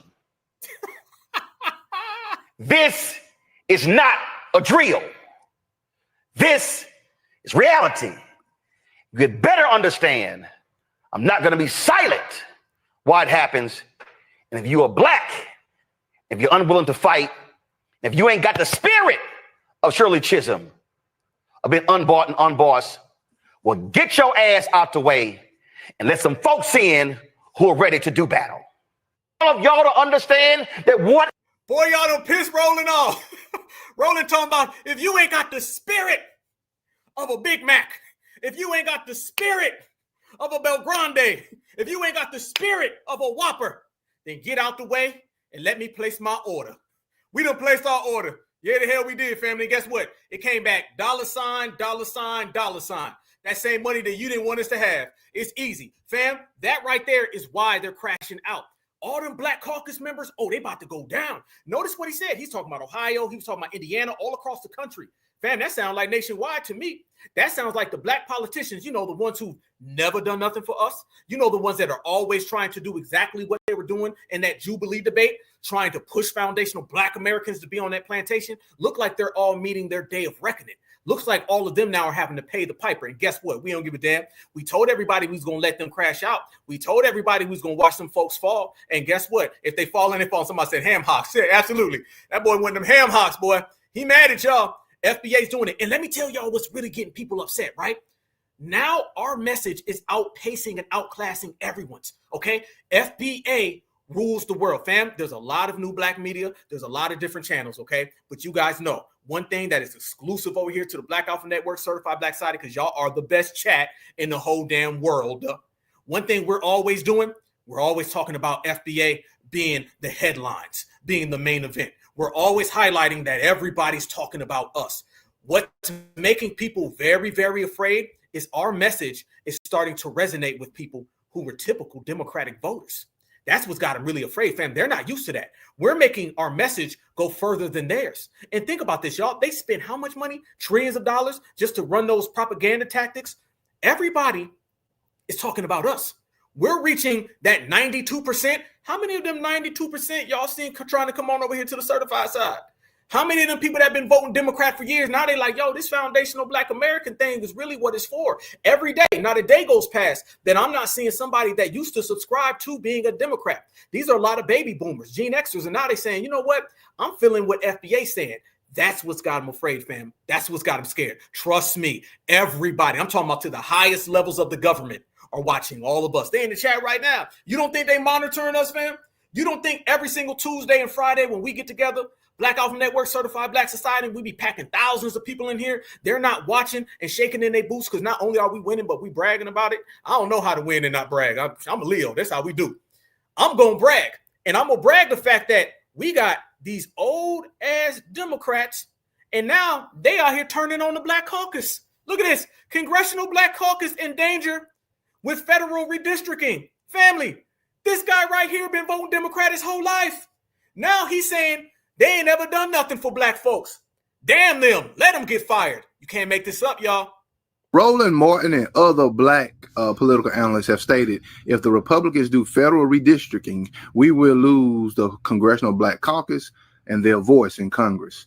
My question is, when was the last time the Congressional Black Caucus did something for black people? Damn. Oh, I remember when they said slave reparations for black people shouldn't be monetary resources. We shouldn't get no money for it. That's what I remember the Congressional Black Caucus. Oh, I remember them. Somebody please show me proof. Whoa, whoa, whoa, whoa, whoa, whoa, whoa. This man is a full-time Democrat, and he's calling out the Democrats' inactivity on reparations. Oh no, family, it's a whole different era. If you didn't ever know that we are in a new time frame, then you go ahead and enjoy that right there. This man is the reason why you got Amanda Seals talking about reparations with tethers, okay? Because we're starting to infiltrate the minds of too many people. We're starting to sway society too damn much, y'all. This is why people are having conversations about FBA, and FBA ain't even in the building. When you got your 92%er vote blue no matter who, and he out here talking about some damn the caucus, I want reparations, that means another one for FBA and another one. People. Oh, I remember when they said slave reparations for black people shouldn't be monetary resources. We shouldn't get no money for it. That's what I remember the Congressional Black Caucus. Oh, I remember them. Somebody please show me proof. Please let me know what they've done. Now, I expect the Congressional Black Caucus to do a lot, and I don't think I got that, family. So it's going to be interesting to see if this federal redistricting gets rid of at least half of the Congressional Black Caucus, and if they are willing to finally help their people. Roland Martin and other black. I'm just saying, though, all we can do is just report it, though. You know what I'm saying? All we can do is just report it. So not only is Jasmine Crockett going completely out of business, salute, the Congressional Black Caucus right now are very afraid tonight. And they all turned on her. If you look, family, all of them people, which we predicted was going to happen, because what we say last week, there's no loyalty amongst shields. All of those people have turned on Jasmine Crockett, threw her under the bus. She's gotten thrown under the bus. So Roland's melting down every single day on every single broadcast because foundational Black Americans pulling back our support is hitting everybody. It's like a hurricane, man. All right. And that hurricane that came through. So the reason why these people are upset because we're outpacing them, we're outclassing them. They can no longer have conversations without foundational Black Americans getting that heads up. They can no longer talk without foundational Black Americans being the center. We are in the center of everything. Every single conversation that's being had in the United States of America is simply, directly, solely because of foundational Black Americans. They can say it's not, but it is. It is. We run this thing, translation. Translation is we run it and everybody else is running from it. And if you watch right now, the progress and the process that we have, it's so phenomenal. And it's got these people so shook and so afraid. They're looking now at ways to try to stifle it. And like I was just telling Tariq last night, what it really is now, fam, we're getting into the, if you can't beat them, join them. All right. That's really where they're at with it, right? Aren't they kind of trying to hit us with the, if you can't beat them, join them? That's what they're trying to do with this movement. They want to try to take foundational Black Americans. And quite frankly, they trying to make it look like they've been down. They trying to make it look like, oh, we've been on that time. No, you wasn't. You was voting blue no matter who just a few days ago. No. You was voting blue no matter who a few days ago. So don't try to twist it and turn it and spin it back. Nah, this is all about certified Black society, fam. It's beautiful to exercise everything. So if y'all notice, you're going to see a lot of people having a lot of conversations. They're going to be talking about what's been going on with the interviews out there and everything. But the main thing that you're going to see, fam, that's going to stick out to the whole world, quite frankly, is foundational Black Americans. We are the ones making everybody else move. They're not making us move. They can't make us move, fam. We have said firmly, hey, this is what we're going to do. This is how we're going to do it. And if you ain't with it, then you ain't with us. And ain't that a beautiful thing? It's a beautiful process to be a part of. And it's all brought to you by the family. And when you start looking closely at a lot of these individuals and a lot of these people out here kind of faking and trying to perpetrate, the one thing that you see is clearly, like we say, they not like us. Clearly, these individuals are not FBA, no way, shape, or form. But you see tethers coming around, and I'm promising y'all, these tethers think they slick. You got a lot of tethers now that think that they're foundational Black Americans and they're just going to get away with it. They're trying to pretend that they're us, and that's not really going for them. So what happens when the tethers can't really perpetrate the fraud? What happens when the tethers can't say, well, I'm FBA, and just walk on in and take your tangibles? We've stripped away everything from them. So when you strip away everything from the tethers ain't got nothing. I told everybody they depend on us. I told everybody without us, tethers don't eat. Tethers don't eat without foundational Black Americans. That's newsflash and word to the wise. Without a foundational Black American in the building, a tether ain't got nothing. I mean nothing. An absolute emptied ass plate with nothing in it. And if you've seen, the main thing that we've been doing in terms of getting tethers completely out of the way, completely out of the paint, is this exposing process. And we don't give a damn who you are. If you are not of the lineage, you cannot speak on the lineage. The lineage is everything. We are the first lineage-based movement, okay? I don't remember last time there was a lineage-based movement, y'all. I don't. The last time I seen a lineage-based movement was really back in the 60s and 70s. And to be quite frank with you, a lot of them were still talking about civil rights and scam Africanism. We ain't on that. We ain't on that at all. So when you start talking about a lineage-based movement and you start talking about being for the people, you start talking about doing your own thing, what does that tell you? That tells you now that we have accomplished something that no one's ever accomplished. So therefore, since we've accomplished something no one else has accomplished, family, it's only right that we celebrate. And that's what we're doing. Notice that Roland Martin's out there now trying to tell people, y'all out there in them streets, y'all out there dancing. Just a few days ago, Roland Martin was talking about doing the same thing. Now he out here talking about, it's a bad thing. So they're going to send out a bunch of people, including a bunch of old timers. And these old timers are going to come out and start saying stuff like this. Fam, did y'all see Spike Lee? Spike Lee done came out, fam. First off, Spike Lee is the ambassador now to Nigeria or somewhere. Now Spike Lee's running out here and he's trying to hit the scare tactics as well. There's only about $5 left in that Democratic payoff. There's only about $5 left, Democrats. Who you going to give your money to? There's only about 2 COONs left on the plantation. Y'all look at this. Spike Lee is out here after his movie, that documentary he tried to make with Colin Kaepernick. Yep, that just got completely annexed by ESPN.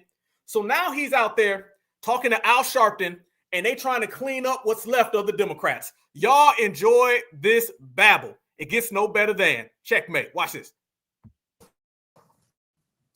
We're, as you know, this country right now it's bananas, and this guy trying to take over D.C. and just weaponize these things. And I mean, he's gonna think twice to try to do that in New York, though. The boogie down, Harlem, that side do or die. Gonna be a different kind of reaction. Oh yeah, it's gonna be very different. Let me say that. Is he out here saying, don't come to New York? Is this what he's saying, family? Is this what Spike Lee's saying? Is he saying, ICE, don't come to New York, National Guard, don't come to New York? Is Spike Lee resorting to threats? Is this what you're doing, Spike Lee? Is this how down bad you are? You done really got to the point where you trying to say, don't come to New York now. Man, if you come to New York, it's going to be bad now for you. This is where you are with it, Spike. Gosh damn. Rep, as you know, this country right now it's bananas, and this guy trying to take over D.C. and just weaponize these things. And I mean, he's gonna think twice to try to do that in New York, though. The boogie down, Harlem. Family, this man said, best I do or die. What? Best I do or die. You talking about the government and you using that type of language? No, you need to worry about why your career is that away. So now they're sending out people like him. And right after that, and all of the people in acceptance now that FBA is in full control and full dominance, here come the activists. The next step now is the activists. Family, you know damn well everything. Let's be real. The political discourse in this country is simple. The political discourse in the United States is foundational Black Americans control everything. And now they're coming up with all these tactics to get FBA back on board. That's really what it is. So they're going to start sending out activists. I want you to go in your mind back to 2020. Remember all the fake activists? Remember Black Lives Matter? Have y'all noticed that all of them have replaced real, true grassroots? The grassroots imprint's strong. So when Spike Lee's out here, come on down to New York, basically threatening the government. They say, yeah, that's on Spike Lee. So if you listen to FBI, that talk. Go on and see him, go to his house and check with him. They can't get FBA to just turn up and start saying, we're going to start fighting for all these different people, trying to look for somebody that they can rally behind. And nobody's really stepping up to the plate because, quite frankly, that you're trying to push liberal policies on us. We understand that you're denying us tangibles. We told everybody it's tangibles for foundational Black Americans or nothing. So the next thing you know they was going to do, family, and you knew that's what the Democrats had up their sleeve because the Democrats ain't got a damn thing left. How many of y'all, my good brothers and sisters, how many of y'all ended up seeing this individual coming out here named Aflini? Y'all been seeing Aflini? Let me tell y'all about Aflini. Y'all remember a few years ago or a few months ago, she was making all these damn videos about Black Americans and saying all types of crazy things about us and tangibles and what we wasn't going to get, and we all African. Family, they done had the fakest arrest known to man, and they sent out Conscious Fleet. Don't you ever in your life trust somebody who's non-FBA and they got flea in their name. This person, first off, her name is, I heard, Ariana, and ain't no damn Afeni. And this man is Conscious Flea. So this is a flea knee and Conscious Flea. And they're out there staging these fake ass arrests. Everything they can do is cringe. And none of this is getting FBA off our square. I want people to know that this is a fascist takeover of D.C. and that our youth are going to be directly impacted by this. Get out of the way. It doesn't fucking matter about me.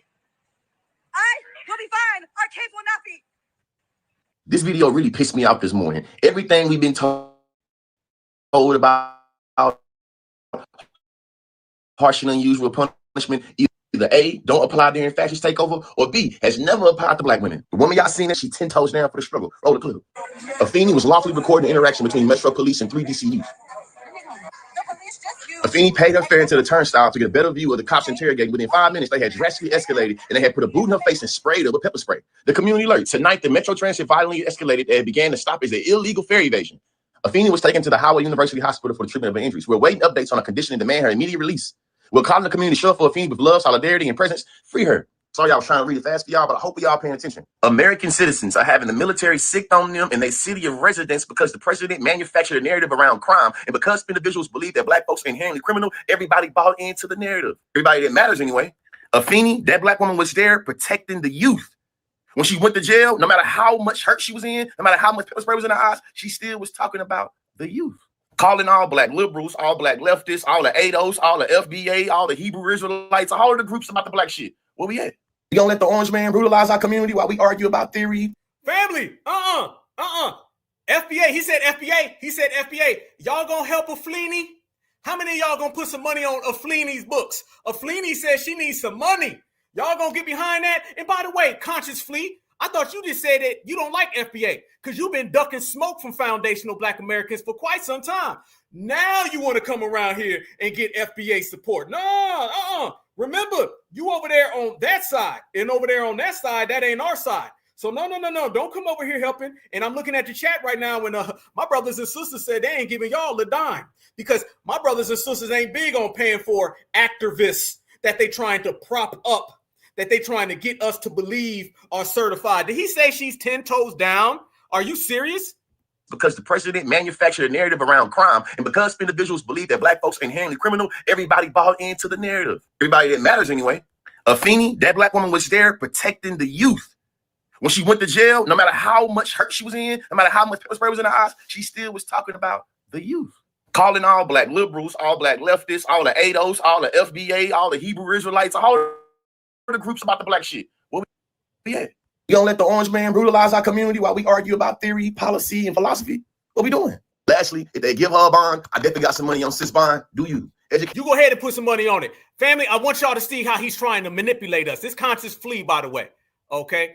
And Conscious Flea don't want none of me. Look what he put right here, family. He put, look how, watch this. Look how they doing our black people. Boy, they laying it on thick, ain't they? You trying like everything to get foundational black Americans on board. And he's a non-FBA. She's a non-FBA. They both go flee, so they can't come around FBA at all. Look at this right here.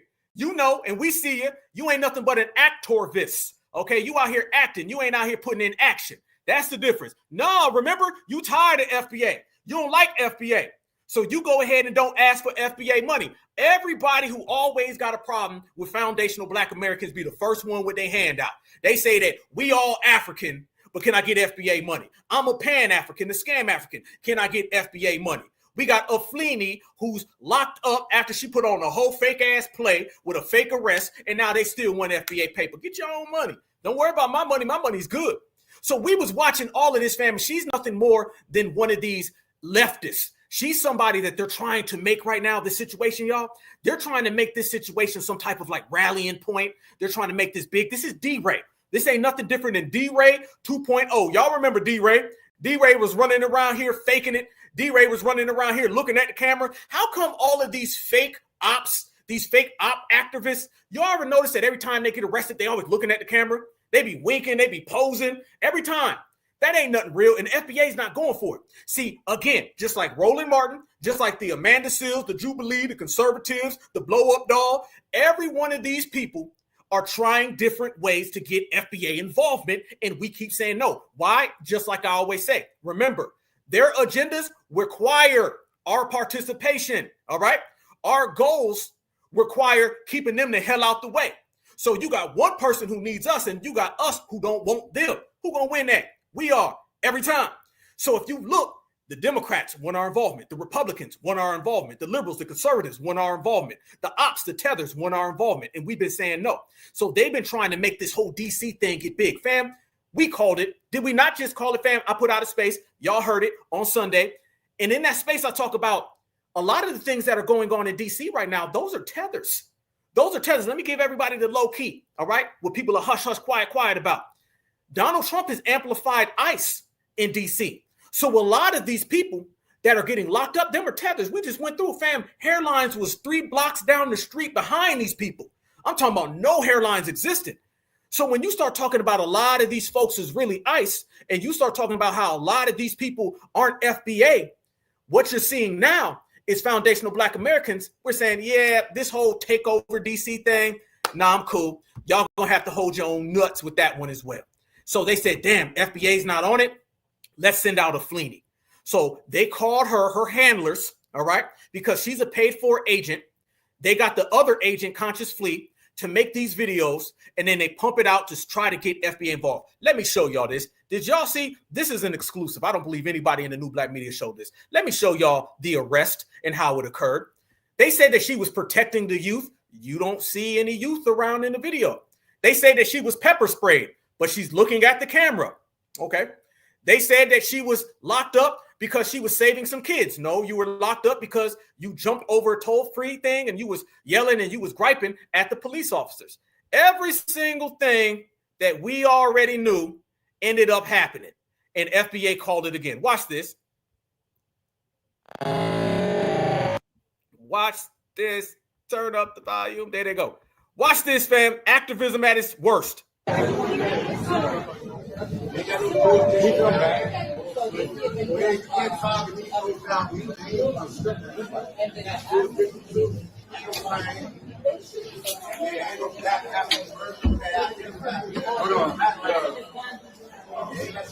us a favor.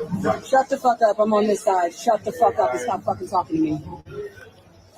It's my. So right now, I'm stopping you For fair what? evasion. For what? I just scanned my fucking card. Right. You just saw me scan my fucking card. Get the Look how she starts coming. Fam, is this some type of freedom fighter? Is this some type of justice? Look how she starts coming after the police officer. I'm over here, F up. See, we don't do that, fam. One thing about our movement is that we are very businessmen and women. We understand you're not going to militant us. Listen how the police officer is coming over there speaking to her, and she immediately starts agitating the situation. Watch how she starts to agitate it with the curse words. She doesn't look like somebody who's looking after children. Look at the kids over here, or the teenagers. Watch them, okay? She's pretending that she's looking after them. They quiet.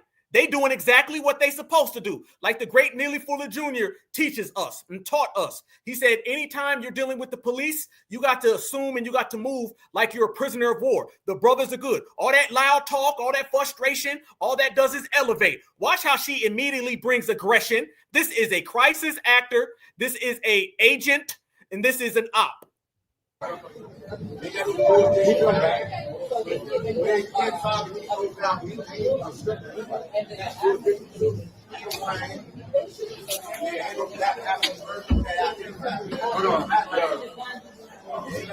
us a favor.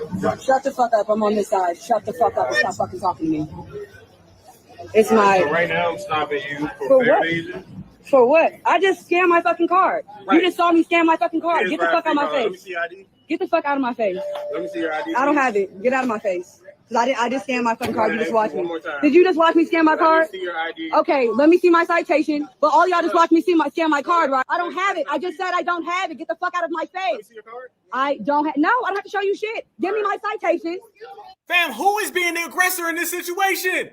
Who's being the aggressor? She's not there to keep things calm. She's there to elevate and escalate. Hell no.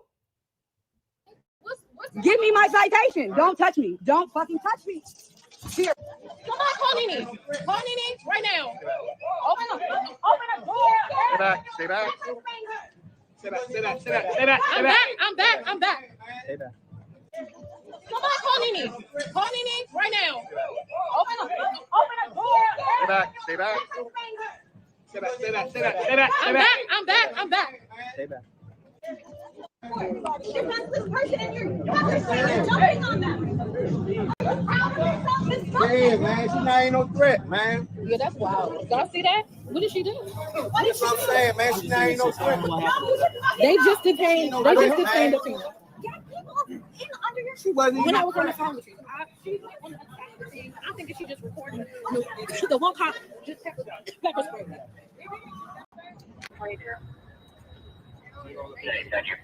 Yeah, you want to pose?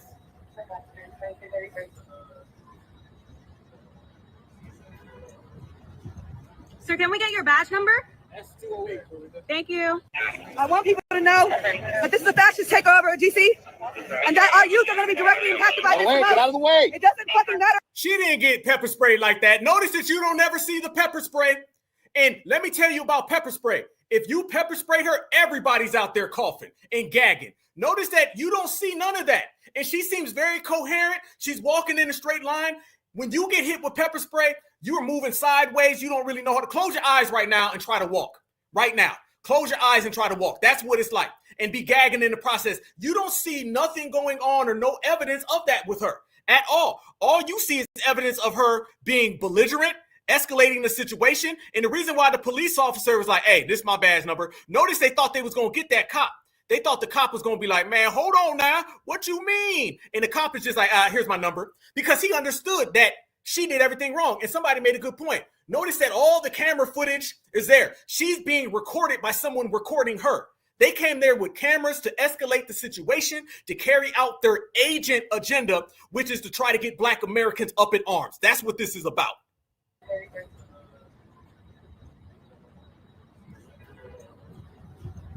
Sir, can we get your badge number? S208. Thank you. I want people to know. He said 208, I'm going home. He ain't scared because he know he didn't do nothing out of pocket. And watch her give a whole speech. She's reciting her script, y'all. How come every time they get arrested, this is straight out of a Tubi movie? This is a Tether Tubi movie, all right? This is a Tether Tubi movie. She said, my name is Aflini. I was arrested on the day of the third week. And they was means to me and brutalized and protect the kids and Black folks come helps me now. This is all reciting it. That this is a fascist takeover of DC, and that our youth are going to be directly impacted by this. Get out of the way. It doesn't fucking matter about me. I will be fine. Our kids will not be. How'd she know to look that way, y'all? How'd she know how to look back right there? Notice, fam, they walk beyond the person filming. And somehow she knows how to look back. Watch how she looks back directly at the camera. You peeking. Fam, this ain't nothing but when you a kid and people are hiding, or you might be out there playing with your kids or your niece or your nephew, and everybody got to go get a hiding spot. And they say, oh, you peeking, you cracking your eyes. She looking. She actually trying to make it look like she sprayed. She out there peeking. Matter about me. I will be fine. Our kids will not be. Camera. Look, they're recording her. You're recording her, fam. They came there to record. How's like, yo, you record me, I record you, I'm going to peek and look at the camera. She looked at the camera when she walked by it. She didn't just like look at the camera while she's walking forward. She stopped, turned around to her left and looked at the damn camera. This is a damn Tether Tubi movie. Tethers, you're going to have to step your damn game up. The police just used excessive force, detained Afeni, pepper spray her in the face. Oh, family, listen how they acted. Fam, listen how the person said pepper sprayed her. They used pepper spray, cough on cue. They sprayed her real bad. She didn't say nothing or cough at all till she said pepper spray. Let me tell you something. When you get hit with pepper spray, you don't start coughing when you bring up the word. Soon as they bring up the word, is she got sprayed in the face with spray and pepper. Hell no. Your people behind the damn camera ain't good actors. The police just used excessive force, detain a Feeney, pepper spray her in the face. Did she just cough on cue? Did she?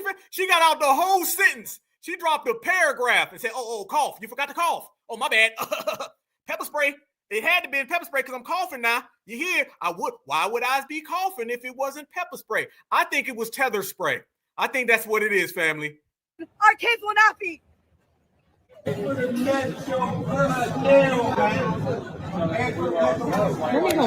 police just used excessive force, detain a Feeney, pepper spray her in the face. Man, if you don't get the hell up out of here, man, I done seen it. Oh, damn. Listen. I know y'all didn't take FBA serious. I know you thought FBA was going to go lay down. See, there's a difference, fam. When you got a controlled movement like Black Lives Matter, which all these people are from, then they can control it, right? Foundational Black Americans, you can't control us, so we ain't got to go to them desperate tactics. And family, if Desperate 1 and Desperate 2 weren't bad enough, let me show you Desperate 3, okay? It's about to get even more funny and more messed up because these people really have been caught on camera flogging. They've been out here faking it. Everybody knows it. Everybody sees it. This is what they'll go to get foundational Black Americans to support the Democratic Party because that's who's paying these people, okay? These individuals are all being paid by the Democrats. This is a how can I get Black Americans to vote Democrat again paycheck, all right? It's only about $2 or $3 any damn way because they only got about 2 or 3 of them left. Fam, as they're sitting there, pepper spray, and it hurts real bad, they get caught all in the act with that when they filming each other. I'm going to show y'all that when she comes out of jail, because y'all seen her come out of jail, right? They was throwing her in the air. They was making it look like it was a big deal. Do you know I actually caught in the background somebody has, not a cell phone, not a little camera.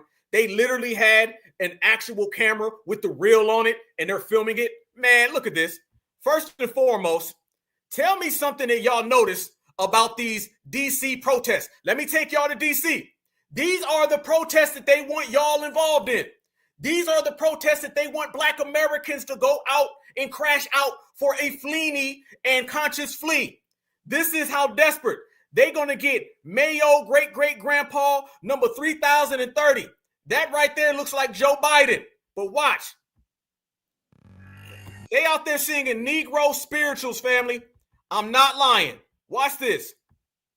Ain't no power like the power of the people, as the power of the people won't stop. Ain't no power like the power of the people, as the power of the people won't stop. Free DC, free DC, free DC. Hey, did they put a horn at the end? Ain't no power like the power of the nursing home, because the power of the nursing home don't stop. Nah. Hell no. No power like the power of the people, as the power of the people won't stop. Ain't no power like the power of the people, as the power of the people won't stop. Free DC, free DC, free DC, free DC. Count the Black people. Tell me how many Black folks you see. Tell me, this is the Million Mayo March. DC, free DC, free DC, free DC, free DC.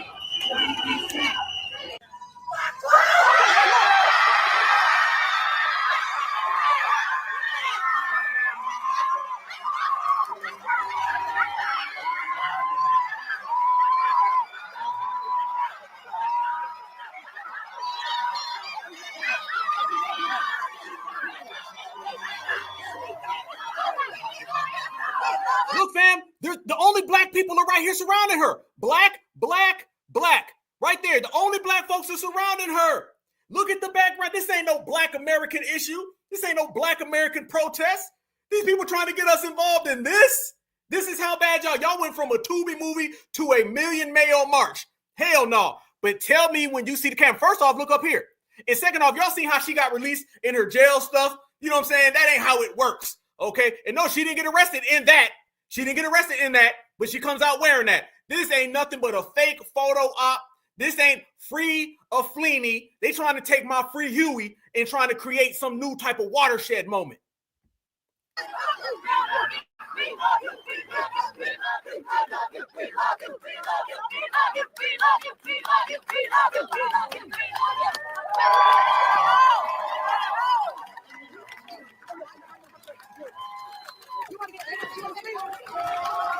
there. Wait. Right there. Y'all see the camera person? Look, right there. Look, there go the camera person. You see it with a bag. Look at the camera person. Look at her, she's posing. She's posing. Notice, fam, she walks directly away from the crowd. Why didn't the crowd move with her? The crowd didn't start walking away. Fam, anytime somebody get out of jail, everybody out there, we walking together. We gonna walk back to the car, up the block. She walks directly to the camera person. Look at Mrs. Mayo right there with a camera. And this is the cell phone era. Who pulling out that camera? This ain't 1995. She done pulled out a 1995 camera, and a Fleeny walked right to the damn camera. Straight to it so she can put on the show. She knew where the camera person was, and she walked directly to the camera so she can continue this Tether Tubi movie. Look at that right there. We see it. Whoa, goddamn. You see it, I see it, we see it. I should have slowed that down so we can watch it, but I'm going to speed it up. Put on her head. Look at her fake posing. Wait, whoa.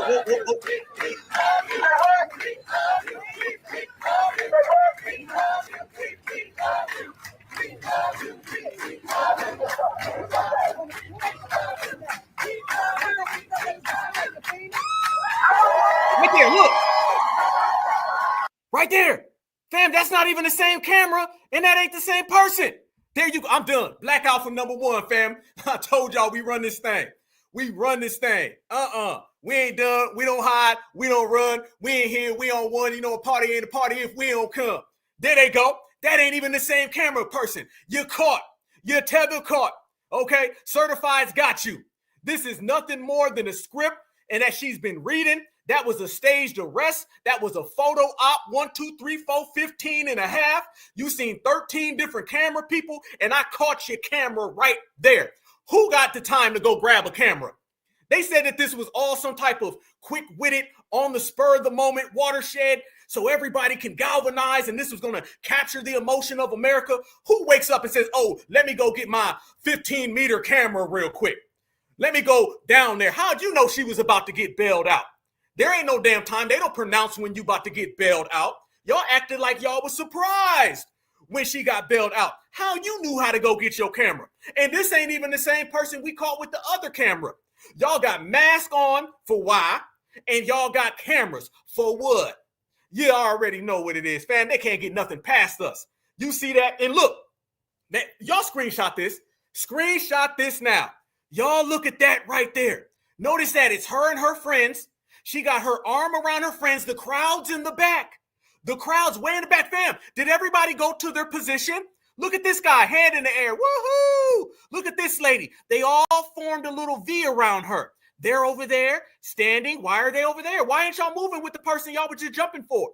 Look how everybody took position behind her, and look how she's posing. Hand around her friends, and the camera's right there taking a photo.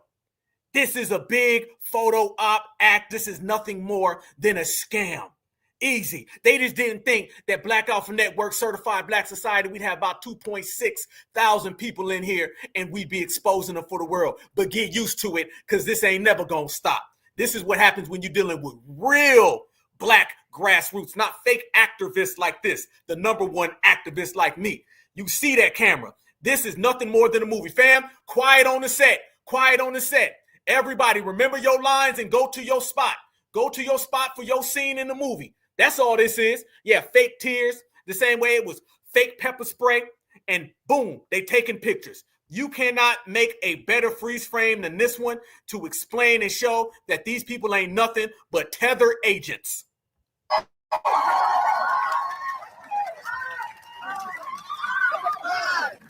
Look at the bag. Black feminists set the agenda. You think it's a coincidence, family, that as well? You think that's a coincidence? Get the bag now. Get the bag. Everything's to in placement. None of this is real or certified. Everything is just right in the right spot. Ooh, get the bag now. Woo. Ooh, let me turn around while I just been pepper sprayed and turn to my left and turn around and look directly in the camera and read the script. They will not hurt the kids of America, because the kids of America will stand tall. I believe the children are our future. Teach them well. Get the hell up out of here. We see you, Tether. I believe. I believe that. Go to the stage. Give it to the stage. I believe that we will win. I believe that we will win. I believe that we will win. I believe that we will win.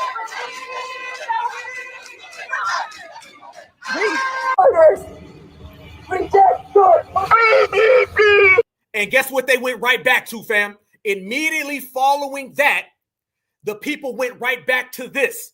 Freeze frame this as well.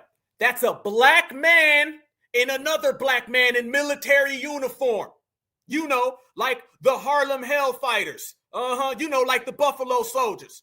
You know, like the original Black Panther Battalion. You know, like our lineage that liberated this country. And look right there. You got the dominant society with the flag upside down. Who's the real originators of this country? Who are the people who really built this thing? Who are the most patriotic people in America? I'm looking at these two black men and they're doing their duty. I'm looking at these two black men and they standing on business. You have a W woman who's an anarchist who's saying refuse and reject your orders. You got another W woman in the back that's got a sign with the president calling him every name in the book, and she flipped the flag upside down. I don't want to hear none of these people talking about reparations. I don't want to hear any of these people talking about tangibles. We coming to get what belongs to us because we are the only true patriots in this country. I don't care about Mr. Tonto and his $2. I don't care about Mr. Tetherman and his foo-foo. I don't care about Mrs. Mayo and her lice. I'm here to talk about business while these other people are being anti-American. So after all of those charades in that Tether T-Moo movie, you see this. Free DC! Free DC! Reject your haters! Free DC! Free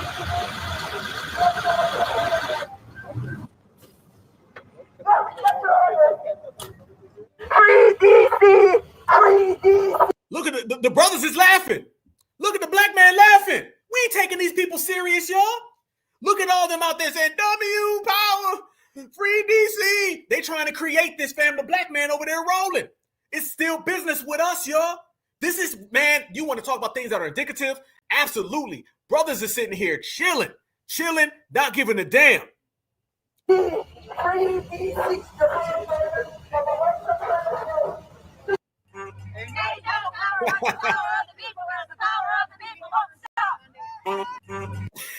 And I'm done. You want to talk about a grand exposing of all of that. Put it all on the table. Now they have to try to get FBA on board, and they'll go to any lengths to do so, okay?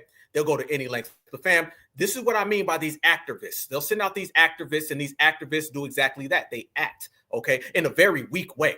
So they're trying now to hit us with the Black Lives Matter 2.3.0.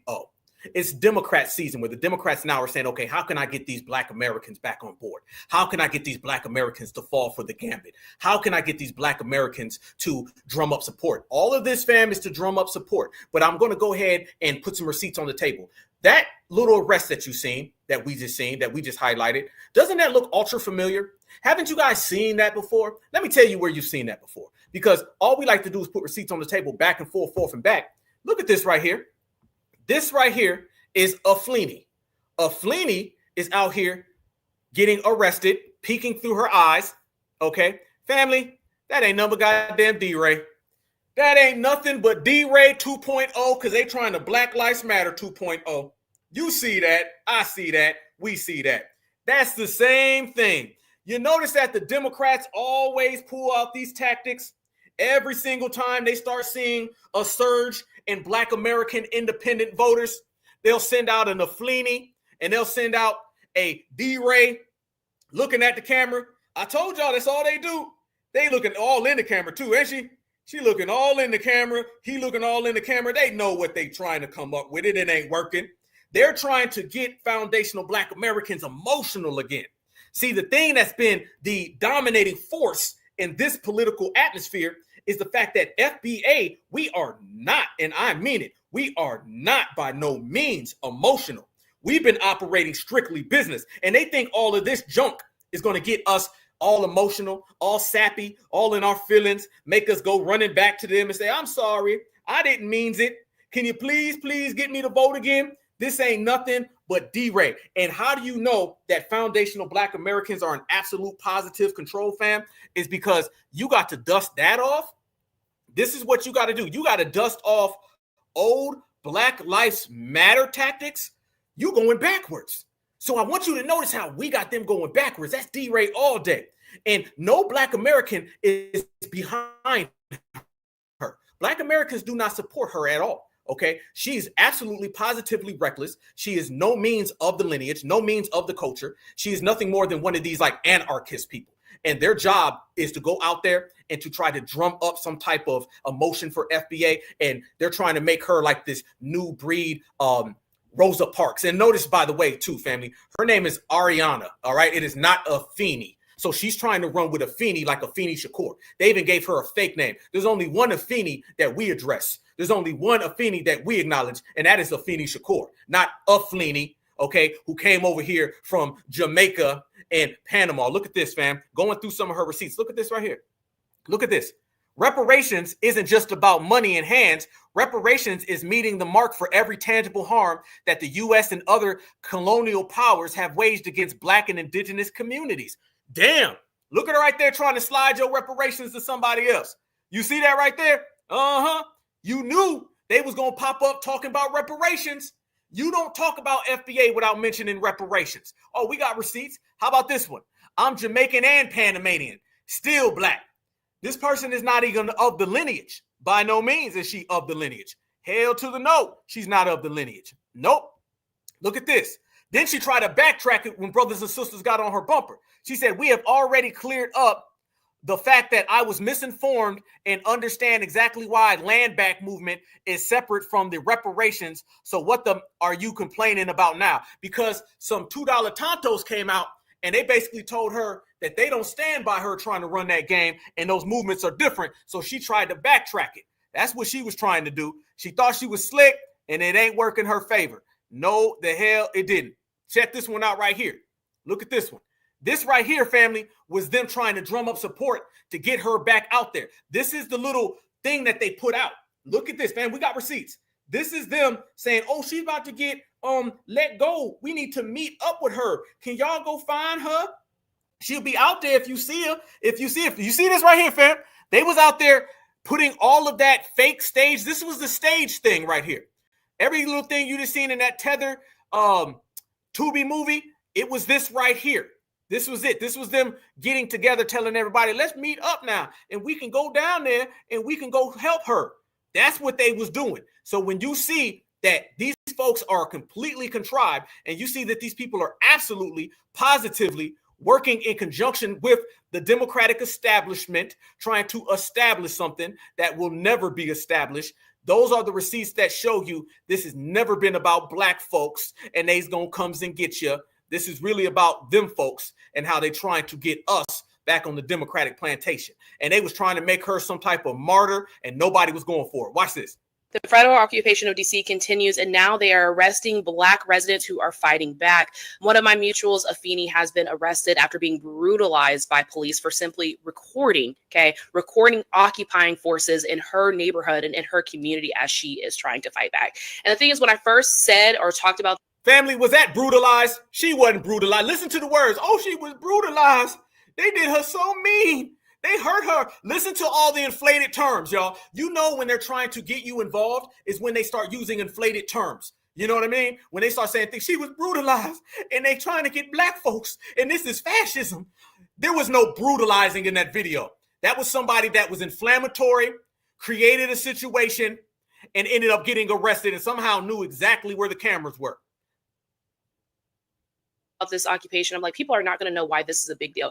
This is a big deal because you have federal agents at the will of Donald Trump occupying Black neighborhoods in an attempt to ethnically cleanse them. And the beautiful part about this whole entire ugly thing is that ethnically cleanse Black fam. Did she just say they're trying to ethnically cleanse Black Americans in Washington, D.C.?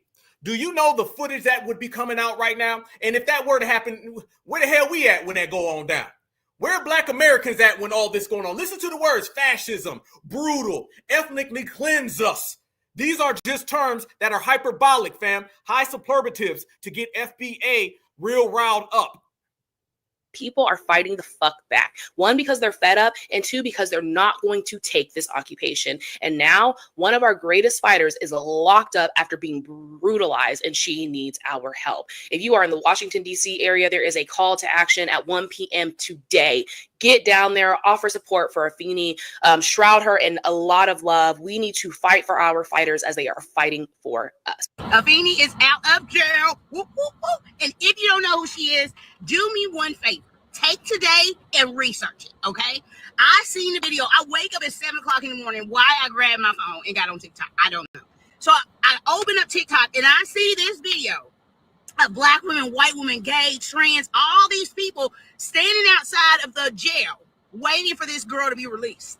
So as soon as she comes out of the jail, the crowd goes nuts. They raise her in the air and they're just chanting her name. And I mean, I got coaches, people are crying, she's crying. So I'm like, who is this girl? What did I miss? You know what I'm saying? So she is. Wait a minute. Who's this girl? I thought you said you knew who she was. Oh, you don't even know who she is. Oh, so it goes to show you, fam, don't nobody know her. She ain't heavy in these damn streets, fam. This person right here is talking about, oh, Afeni free now, Afeni free. But guess what? She don't even know who she is because nobody knows who she is. She is not relevant out here in the real world.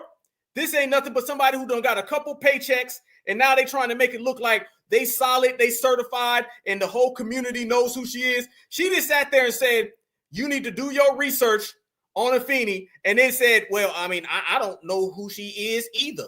I mean, really, who could she be? Coulda, woulda, shoulda now. Might, coulda, woulda been. That means that she's a nobody and she's not a real activist. Fam, you cannot come up with synthetic foundational Black American energy. You just can't do it. You can't come up with synthetic foundational Black American energy. It's either going to be real or not. The reason why we say grassroots is because that's natural. Okay, that's from the soil. That's from the dirt. That's where we come from with it, okay? These people are just created. They're contrived. They're not real. And the fact that these people are not real means that they can't really duplicate it. See, the dominant society is having a hell of a hard time trying to get foundational Black Americans to buy into something that we all know just isn't accurate, that just isn't real. And when you listen to this individual, man, nothing she says is in line with us. Everything that she says is absolutely straight out of the liberal playbook. That lets you know who's cutting them checks for her. That lets you know exactly who's cutting them checks. Y'all remember when she said this? This is the individual they think is going to get foundational Black Americans to support. We denounce this agent op, clear as damn day, and all of her messiness. Watch this. If all African peoples across the globe united to demand reparations from the West, we could end this empire today. I don't know what the it is with this weird obsession that Black Americans have with holding ourselves and the fact that we are descendants of slaves over everybody else. But I just want to remind y'all that there are descendants of slaves, African descendants of slaves, all up and down the Americas, baby. As a matter of fact, the majority of enslaved African people didn't even come to these shores. They went to the shores of the Caribbean and South America. People love to uphold Black American resistance as the crown jewel of all African resistance. And let me tell you, okay, we owe a lot of thanks to our brothers and sisters in Haiti and Jamaica, because without them revolting when they did, we would not have been free when we were. The Haitian Revolution literally destabilized the Western empire that existed in Europe. And the West has never let them forget it, which is why they're in debt right now. While y'all boast about the profitability of Black American culture, our tax dollars are literally being used to children in Somalia. They are being used to work with Kenya so that we can have boots on the ground in Haiti. Your tax dollars are going to AFRICOM that is actively trying to destabilize the Sahel states that are looking for independence from the West right now. So if you think being born on this land makes you more exceptional than other Black people, if you think that being born on this land means that you get to have all of your comforts on the backs of African people all across the world, then congratulations, you've officially been assimilated into the American identity. Pat yourself on the back. If you made Africans are the ones who support the colonizer more than anybody. This ain't Black American grassroots. This is liberal ideology. This is liberal agent op talk. This is nothing. All that I can't stand America, I'm leaving, America's bad. Let you know now, we're proud of being foundational Black Americans. We're proud of what our ancestors created. And you ain't reading no room because you ain't from here, coming over here talking all that imperialism and fascism in the government. That's straight out of that anarchist talk that liberals do. This is somebody who is clearly an op nowhere near FBA, on the complete opposite side. It this far into the video, go ahead and comment a middle finger emoji because America and its exceptionalism. I want for myself and for my people is full liberation. I want self-determination. I want to go back to indigenous ways of land stewardship and reciprocity. I want to go back to ways of governance that actually edify the communalism that is rooted within our ancestral being as Black people. That's what I see for ourselves. And God forbid it has vision that I can imagine myself outside of the confines of the capitalist system that people have told me is acceptable and respectable. Excuse me for wanting more than a capitalist system that says that we are not good enough to be full human beings on this land. I have no desire to assimilate into that system, baby. I dream bigger for myself, and so should you. I love all Black people, including y'all. I love my people so much that I refuse to accept that my wealth and that my comfort needs to be built on the backs of the Black people and the African people of the global South. Boy, somebody said, Dwayne Wade, come get your son. That's the comment of the night. That's funny as hell. I love my people so much that I can imagine them outside of a country and an identity that has never actually been for them in the first place. I love my people enough to love all of my people, no matter where they are. The richest country on the face of the planet goes without proper food and nutrition. So again, I ask you, what are you going to do? Because They did not do their jobs, but today they can do it. Today they can do it when it's Black and brown people, when it's marginalized groups, somehow, some way, they find the strength to shove people down on tear gas us. Peaceful protesters. We are peaceful protesters. At the end of the day, you see what the they're doing. You see what the they're doing. We are out here because there are 11,000 and counting Palestinian people that have been slaughtered by the Zionist regime that is Israel. We are out here because we are tired of our dollars going to children in another country. That is why we are out here. And these pigs are part of the goddamn problem because these are same that go over there and trade with the EF. And look at them. Look at the way they act. This is the militarized police force. What the hell? Oh, no. Hell no. Y'all can keep that. That's agent all day. That's an agent all day if you've ever seen one. Keep all that. That ain't foundational Black American. That ain't got nothing to do with our lineage-based movement. That ain't got nothing to do with certified Black society. We ain't got nothing to do with her. All the people who paying for her, all the people who trying to ride with that, y'all keep that. It's a fake agent wannabe come around FBA and you can get denounced. That's what that is, fam. This right here ain't doing nothing for the movement. That ain't doing nothing for the movement. All that, I don't give a damn. And it don't matter. All that cussing and hooting and hollering. We ain't on that. We got away from all of that. These are the people who come around and try to steer things up so she can try to dump that on us. You ain't dumping that on us, Aflini. This is that we do in America. Now just imagine what those children and those men and those women and those grandparents and girls are experiencing right now. There's nothing you can do to make them better people because good people don't take jobs like that. Good people don't want to beat our folks. Good people in the neighborhood. Good people don't want to take out of their folks. Good people don't want to criminalize mothers for trying to feed their children. Good people don't do that. So at the end of the day, thank you, officer, for showing who the you really are. A bunch of in a uniform. Waste of space, goddamn disgraces in a uniform. Y'all. As a woman who served this dumb-ass country, I'm pissed. And Serena made an amazing point. She said, I'm angry, I'm frustrated, and all I can do is stand here and cry. And I felt like after the past 2 years since I started doing. No, we not angry. We not frustrated. This ain't nothing to do with us. That's your problem. And notice, man, she used to be in the military. So she's one of them. I used to serve this terrible, all that I hate America stuff. We not on none of that. Hell no. It's just, it's not enough anymore. It's not enough anymore to just continue to gather and do like this. Like we have to hold these accountable. I'm tired of just cussing them out. I'm ready for these to start dropping badges.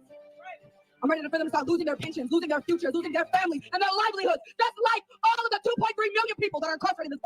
Nah, hell nah. Nope. Nah, keep all that.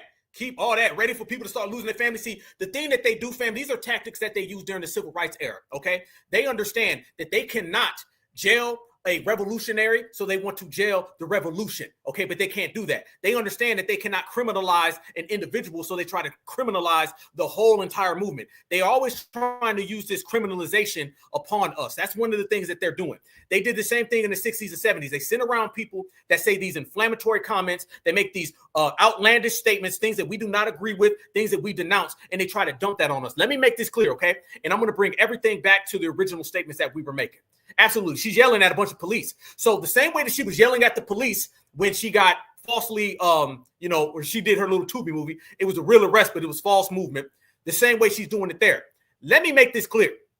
There's been something that's had unintended consequences, and it's had a domino effect. Our domino effect has created unintended consequences for the dominant society. Let me tell you exactly what I mean. We as foundational Black Americans, we have became so isolated by ourselves and independent autonomy. And that's a good thing. Every time that people tell you that FBA is a cult and FBA is a hate group, we all know that's a lie, and we immediately disqualify those type of statements. But let me tell you why it works for us. Is because everything that a melanated person does, they dump onto Black Americans, right? What they do is they try to come up with these straw man arguments, and they come up with these agents, and they want to take her rhetoric and her behavior and whatever she does and then say that's FBA. Whenever you see somebody spaz out on the internet and they do something crazy, y'all notice the first thing they do, they say, there go them FBAs again. And these people ain't even FBA. Anytime you see a Haitian or Jamaican, in her case, a Jamaican and the Panamanian, a Tether, crash out, what's the first thing they do? They say, oh, that's FBA again. Every person who's melanated or Black, they try to dump their poor behavior and the rhetoric on us. So now the fact that they keep saying FBA is bad and FBA is divisive, that's good because that creates a separation between us and them. Delineating, calling Tethers out, and putting them in their damn place has created unintended consequences for the dominant society. They can no longer dump all the bad behavior from Tethers onto us because we've established that Tethers ain't us. On one hand, you can't say that FBA is divisive against Tethers and then dump Tether behavior on us. I thought we was divisive. Last time I checked, divisive means two different people, two different sides, two different areas. You can't take what a Tether does over here and then dump it onto me and say that we're divisive, because by your own logic of us being divisive, we ain't the same. So basically, you told us that we're not the same when we've been told you that we weren't. So all of that FBA is isolated and we're independent and FBA is being divisive, that's good. Divisive is good because now with us being divisive, that separates foundational Black Americans from everybody that they want to use as a dump truck for. So go ahead and keep calling us divisive. Because I remember a time when they said we were all the same.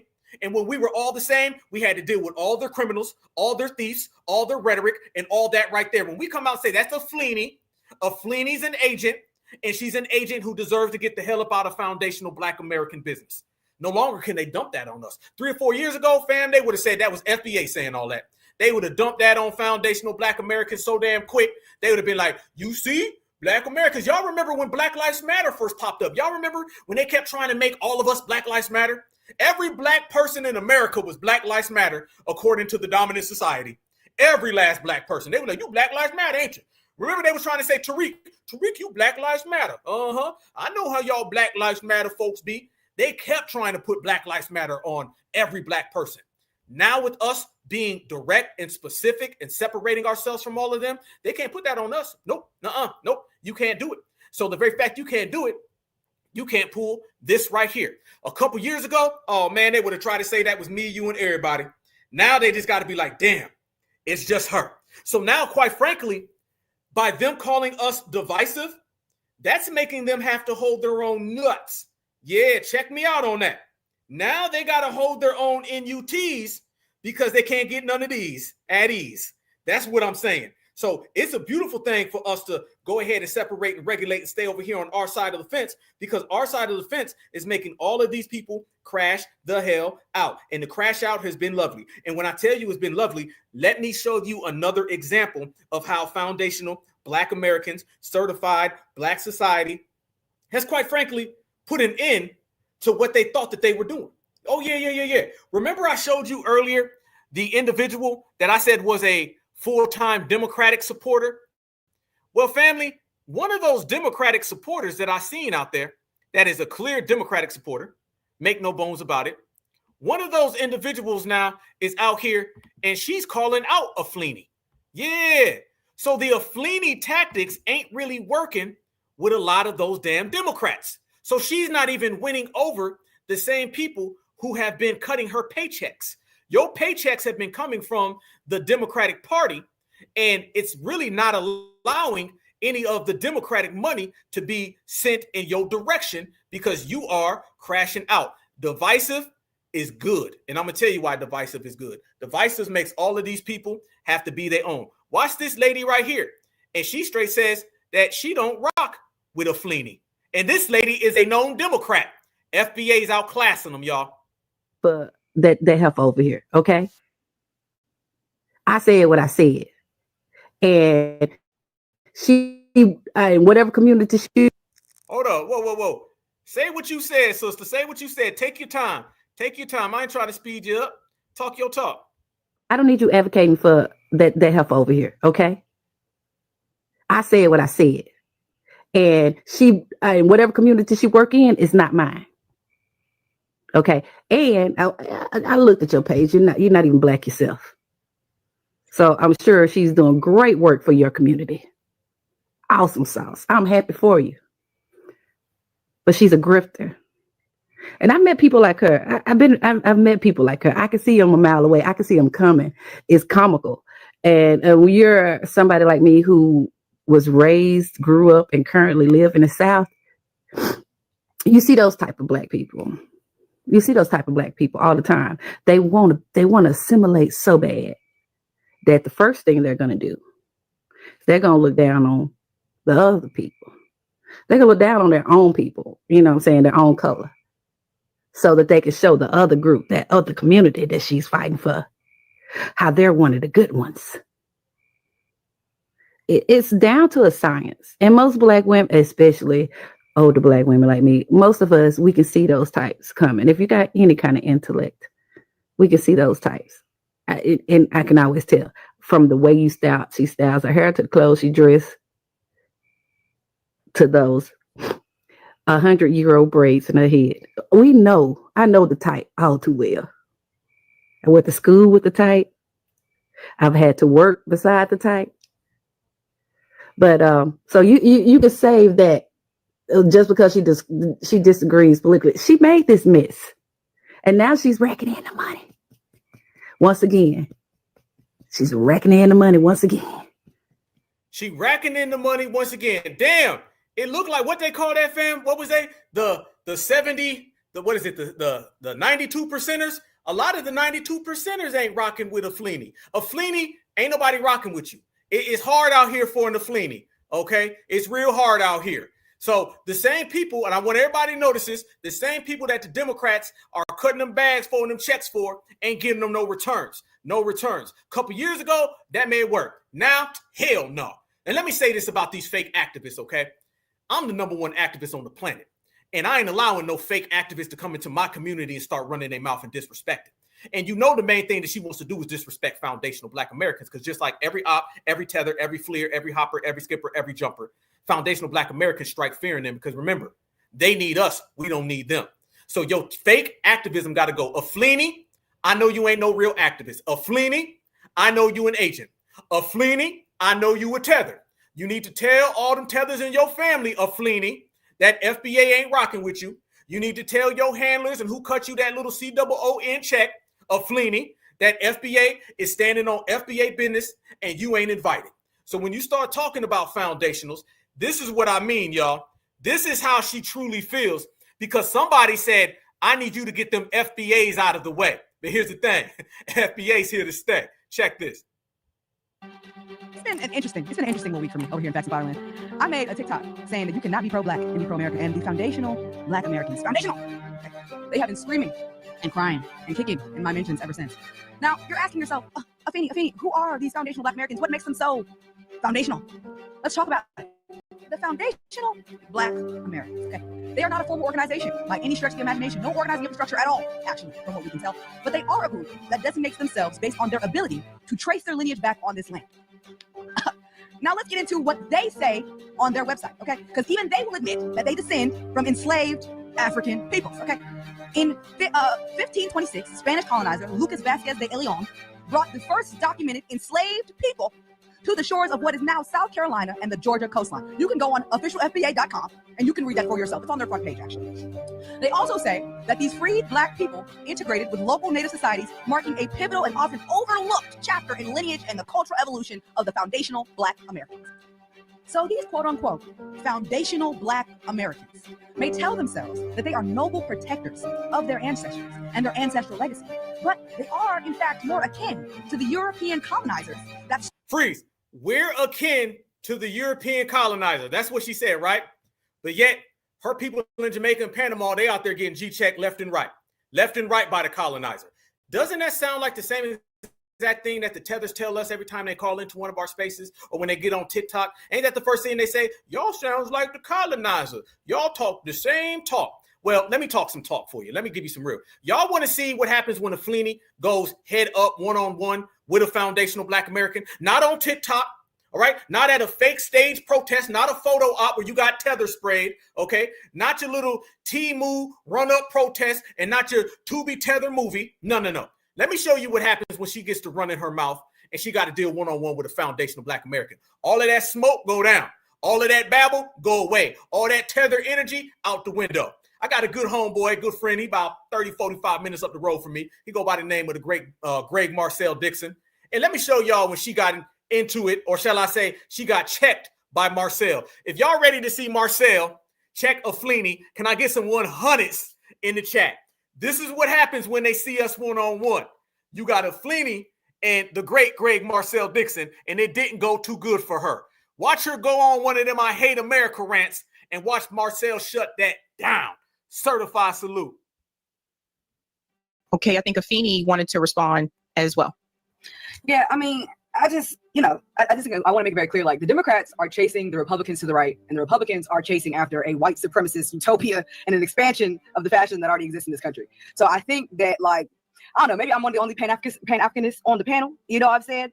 But all of the fire and all of the ire that we seem to have for immigrant populations, which, you know, many Black immigrants, they get deported at higher rate than, the other folks do. So, I mean, I just think, like, I don't know. I think my vision for this country, it does go past reparations. It goes past the complete and total destruction. It goes to the complete and total destruction of the white supremacist culture, of the capitalist structure, because no matter what happens, if Black people in this country aren't safe, Black people outside of our borders aren't safe. So I'm really just trying to understand, like, why Black liberation isn't, like, why is that not, a little more global? Like, I'm really confused about that. Because if we are 13%, they tell us, of this country, I think there are more of us than that.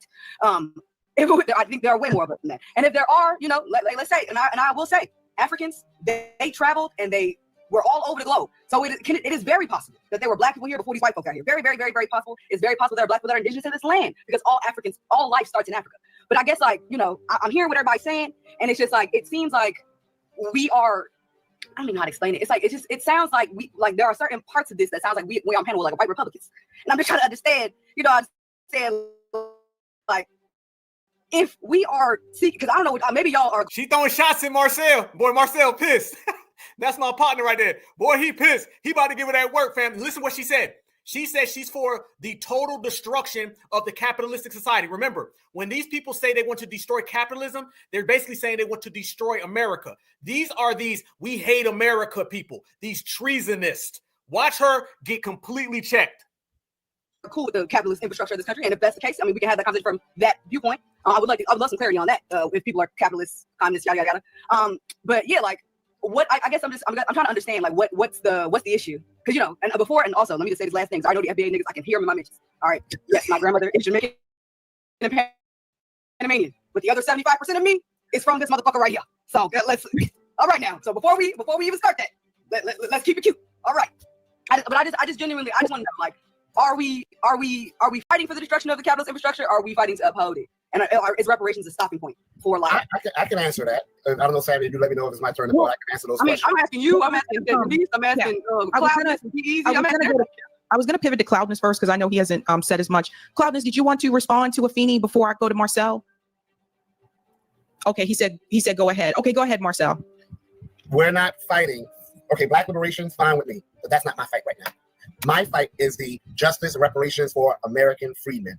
No one's telling these other groups that they need to prioritize other people besides them. And I strongly resent, and I will not be told, and my people will not be told that we have to prioritize the whole world instead of ourselves. Self-interest is something other groups have practiced many times. And it's something that the freedmen have practiced for centuries up until modern times. As far as immigration goes, I don't care if you are a quote-unquote black immigrant, white immigrant, polka dot immigrant. If you're entering this nation illegally, you need to go. That's point blank, period. But I don't have all the ire for the illegal immigrants. I also want to go after the corporations who incentivize the illegal immigration. I also believe in going after the politicians. That's the Democrats and the Republicans, as Denise brought out, who incentivize the illegal immigration. But it's not just illegal immigration that's a problem. Mass immigration is a problem. And that includes even legal immigration. It is not a new chain of thought for Black Americans to realize the harm that immigration causes. Frederick Douglass realized the harm immigration causes. Booker T. Washington, W.B. Du Bois. Look at her face, y'all. Look at her. Where all that energy go? Where all that FBA's bad? Where all that FBA needs to act better and be your friend? Look at her. She looking down. She looking down. This is what happens when you get a real check, when you deal with a real activist, not an activist. This ain't Amanda Seals. This is my brother Marcel. Tell it how it is, brother. And Philip Randolph, Coretta Scott King, Marcus Garvey, who was an immigrant himself, Barbara Jordan. I can be for reparations and also be against mass immigration. And I can be for myself while also not wanting to be for the harm of others. Me being for myself is not about hatred of others. It's about love of myself. And I will not apologize for love of myself. And I will not be made to carry the water for other groups. First, the first time in modern history, Black Americans are being self-interested after fighting for civil rights and seeing our civil rights benefiting other groups. Because a lot of those immigrants you mentioned, a lot of the reasons why they're able to come here and benefit is because of the civil rights that my parents, not my grandparents, not my ancestors, my parents fought and bled for. Great-grandparents, my great-grandfather just died at 100. Okay, my great-grandmother died at 101 in 2015. These are things they were alive and fought for. And instead, as Denise mentioned, or someone mentioned, I'm sorry, I don't know who mentioned it, Black Americans, freemen, we have less homes now than we did during the days of Jim Crow. Our wealth is heading backwards. So how did we benefit from our civil rights movement? But I can show you how other groups have. So there is nothing wrong with us being self-interested. That's what we are. Now, we can talk about capitalism. We can talk about all of that. But I am a reparations first and foremost. So Black liberation, hey, do your thing. Reparations for the question is my thing. Okay, I think Afeni. Mic drop. Mic drop. That damn mic's still smoking. You see, they can't come one-on-one with foundational Black Americans. They can't go toe-to-toe, head-to-head with us, fam. They know what it is. This is why they're always in controlled environments. She ran all that talk about capitalism destroying America, Africans. She even threw a couple little shots saying, y'all sound like conservatives. Soon as Marcel grabbed the microphone and whoever else was trying to talk that didn't nobody want to hear, when Marcel came in and he hit it with nothing but facts, all the way, stood on principle, pushed business, she got quiet, head went down and went on to the next speaker. These people's energy goes through the floor when foundational Black Americans walk through the door. Trust me when I tell you that. All these little TikTok tethers who are always in their car or in their bathroom, they shut the door, they lock the door, they push a couch in front of the door because they understand the energy they got when they're by themselves ain't the energy they have when they walk up them streets. When FBA walk down the street, everybody got to go inside. And it's been that way since day one. So Marcel brought nothing but facts, nothing but energy, and a real activist will always shut down an actorvist. And I want y'all to think about it. You had D. Ray, you had Sean King, you had Tamika Cadillac Mallory, you had Afeni, and all those people disappeared. Go back to 2020 and now think about 2025. They've all been replaced. For every D. Ray and for every Sean Queen that you've seen, now you see Black Alpha. You see Marcel. There's a new era, a new generation of foundational Black American activists, and we represent the grassroots, and we got millions of people behind us. Think about 2020.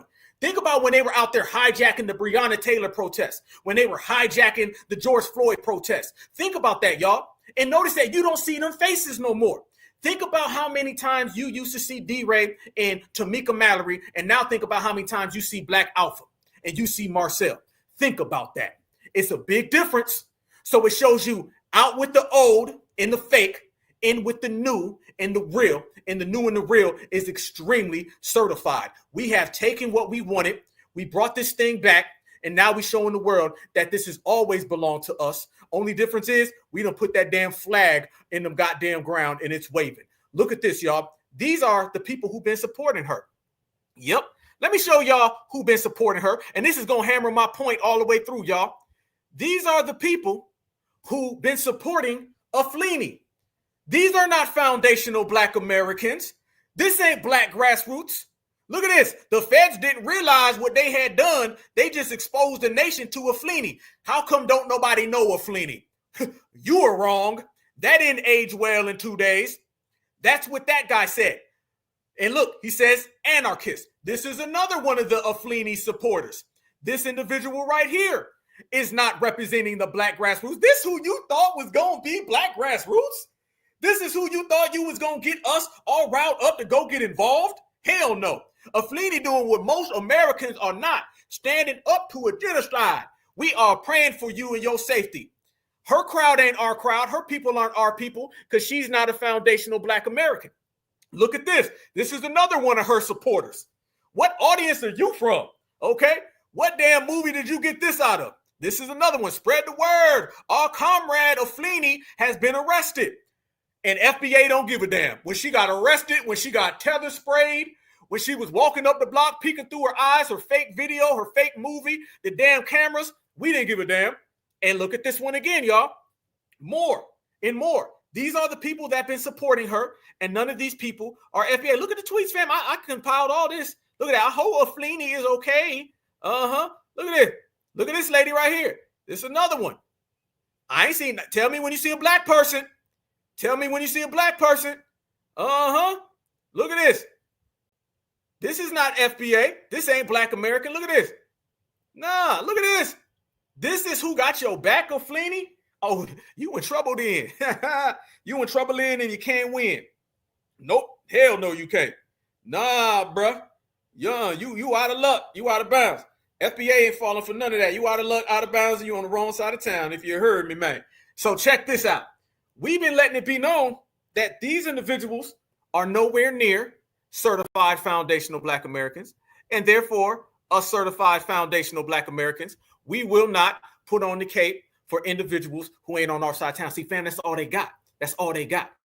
She's nothing more than one of those activists, want-to-be's that tries to put on this like thing that she's rocking for the community, and really she's not. And let me tell this to the whole family, and we broke this down before. Don't you be out there, fam, dealing with none of these people. Think about it, y'all. Y'all notice that we've been getting the same tactics, just with different names, time and time again. I want y'all to think about that. Y'all remember the No King's Day parade? Remember they told us that was about Black people. Remember that, fam?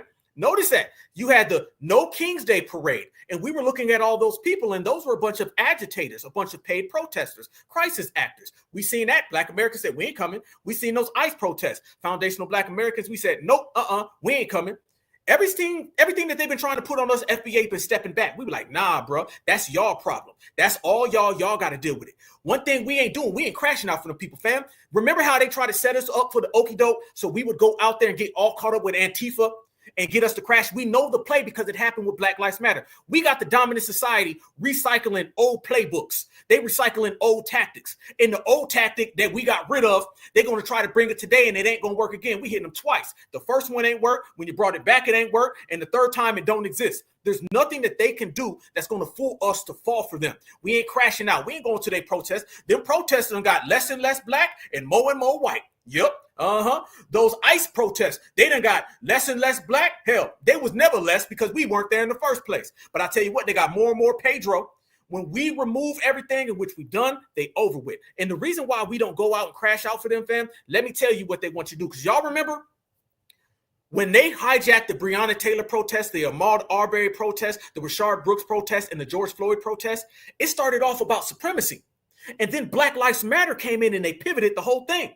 Y'all remember hearing stories in Ferguson when they said Jesse Jackson showed up to Ferguson and he was talking about boycott McDonald's in Florida. And them activists ran his ass about the paint.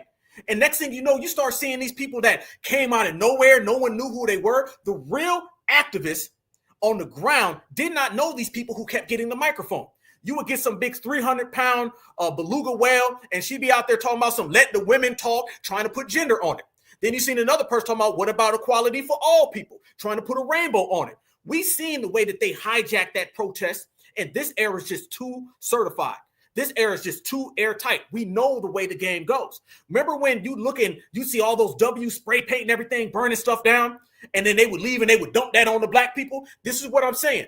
Being foundational Black American, being certified Black society, and the world knows that we're independent, that's good. Because you can't dump those Black Lives Matter tactics on us, those anarchists, those Antifa, all of those Tether agents. You can't dump their energy on us because we be like, nah, we independent. So we've established that. But y'all remember when they was burning things down? I remember videos of Wendy's or something in Atlanta. And the W's was going to let it be us. They would show up to all of those protests and they would turn it into a vote for Joe Biden. Remember, it went from justice for Breonna Taylor to vote for Joe Biden. Justice for Ahmaud Arbery, and then it turned into vote for Joe Biden. George Floyd, vote for Joe Biden. They start wearing vote blue no matter who hats, and the W's would burn things and they would leave, and black folks to get arrested. Fam, this is what we're talking about. This is why we ain't out there in D.C. doing nothing other than handling our business. Look at this. Message to the fascists in this country. Remember, for every one person that you are arresting, for every one activist you think you are silencing, you are bringing 1,000 plus more to the fold, willing to put themselves on the line. That's how it works. The amount of people that I've seen that are willing now to go to D.C. to join this fight, unless Trump wants to turn D.C. Y'all notice that? This that same stuff a Feeney be doing. Listen to all of that hyperbolic, very inflammatory rhetoric, y'all. These people are trying to start a conflict. Message to the fascists in this country. Remember, for every one person that you are arresting, for every one activist you think you are silencing, you are bringing 1,000 plus more to the fold, willing to put themselves on the line. That's how it works. The amount of people that I've seen that are willing now to go to D.C. to join this fight, unless Trump wants to turn D.C. into a literal war zone, which will put the elites there in immediate danger, you will stop occupying. Let me say this, family. We as foundational Black American lineage, we denounce everything that this man is saying. We have no form, no type of acceptance for this type of inflammatory rhetoric. We are civil businessmen and women.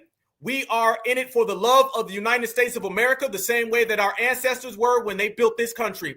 This is an unpatriotic and un-American criminal who's trying to wage some type of conflict with America, one in which we do not stand by. As a matter of fact, I fully support this man being investigated. This is what I mean when you go out there and you deal with these people, family. This is what they want to do. He wants to talk all of this on the internet, and then when you show up, next thing you know, he's doing something and blaming you while he goes back to the Mayo trailer park. Attempting an ethnic cleansing in Washington, D.C. You will get out of Black neighborhoods because the drums are beating and it's getting louder and louder and louder until you hear it right outside your front door. And I don't believe in idolizing any single person in a movement because I believe it's very individualistic, but it's worked before. And Feeney, that's someone to keep an eye on. I just watched the video of Afeni being released. Y'all see how they're trying to manufacture a Feeney, the agent? A Feeney, the agent, is having all of these Mayos and Goya powders trying to prop her up. They now are trying to create a black face, a black revolutionary, a black martyr, because they understand they can't do it in their own community. You could easily go get this from your own. Why do you got to go get someone melanated?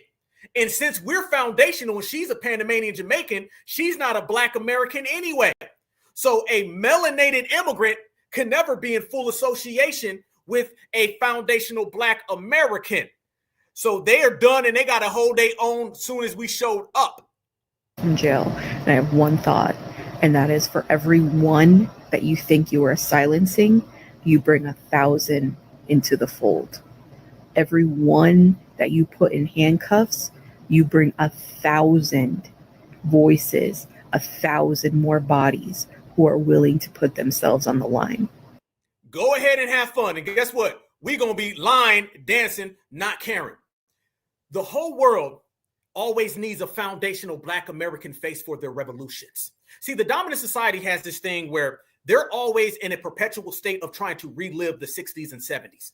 The dominant society is always trying to have like the hippie movement for white folks. They're always singing, playing banjos, talking about a man stood up for freedom and sang a song. They're always doing that, family. They're always talking about fascists and the government. Listen to the way they talk and listen to how we talk. We don't use all that language, but quite frankly, fam, that stuff is lame as hell and it's corny. Talking about the fascist government and the brutalizing of the state and the system. Anytime you hear a black person talking like that, that black person is an agent, okay? And that's how Aflini, the agent, talks. Aflini, the agent, talks that same way. The dominant society always tries to relive the hippies with them, and they always want us to relive the civil rights era. That's why every single black activist they put forth is some type of like knockoff of Dr. Martin Luther King. So they want us to have sit-ins and beg and just relive 1962. They want to go and play banjos and burn things down and relive when they dodged the Vietnam War. Because remember, the dominant society, they dodged the Vietnam War more than anybody, but black Americans were on the front line, you dig? So we've always been the ones who've been more patriotic. So they're always trying to put us on the front line. So since they can't get FBA involvement, go back to what Black Alpha's always saying, talking in third person. They always know that they can't get a movement without FBA sponsorship because remember, the whole world's agenda requires FBA participation and we're not participating with the damn world. So they got to come up with something. They said, I can't get a black American activist because black Americans are too certified. I can't get a black American to go out here and protest in the rally. So let me go get what I always need, a tether. So they ran to her to go get this tether. So Aflini, the agent, she is now trying to be the role and they're looking for her. They could easily go get a Spanish guy. Notice it's not a Spanish person. It's not a white person. They got to go get somebody with melanin. But here's the kicker. Black Americans, we're not melanated immigrants. So they're trying to go use those things. Yeah, banjos, all that stuff. That's what they be doing. So they're now to the point where they're saying, we got to manufacture some type of falsehood and bring in a false thing with a false movement. And everything, quite frankly, family, is false. And it just ain't working. It ain't working. It ain't going nowhere. No one's falling for it. And you got a bunch of old people. Look at that, fam. They got old people out there in the streets. You talking about old people out there in the streets marching. What the hell that going to do? Nothing. What the hell that going to do? Not a damn thing. And one of the things, fam, that they're trying to do is go back a year ago. Go back a year ago. Do you guys remember when they were real upset because foundational Black Americans didn't get involved in the Israel-Palestine thing? Notice all the talking points. The telltale signs and ways to spot out an agent like Aflini, the agent, is they're always going to talk about fascism. They're always going to hyper-focus on Black folks and never talk about anybody else. Everything is always pinpointed on us, even when we know for an undeniable, undisputed fact that it's not. And they're going to always start talking about liberal talking points because that's what she is. She came out and she was trying to get foundational Black Americans to get on board with Palestine. This is what it is, family. Remember, none of her issues are reflective of the grassroots. They're only reflective of loony liberals. This is what she really wanted.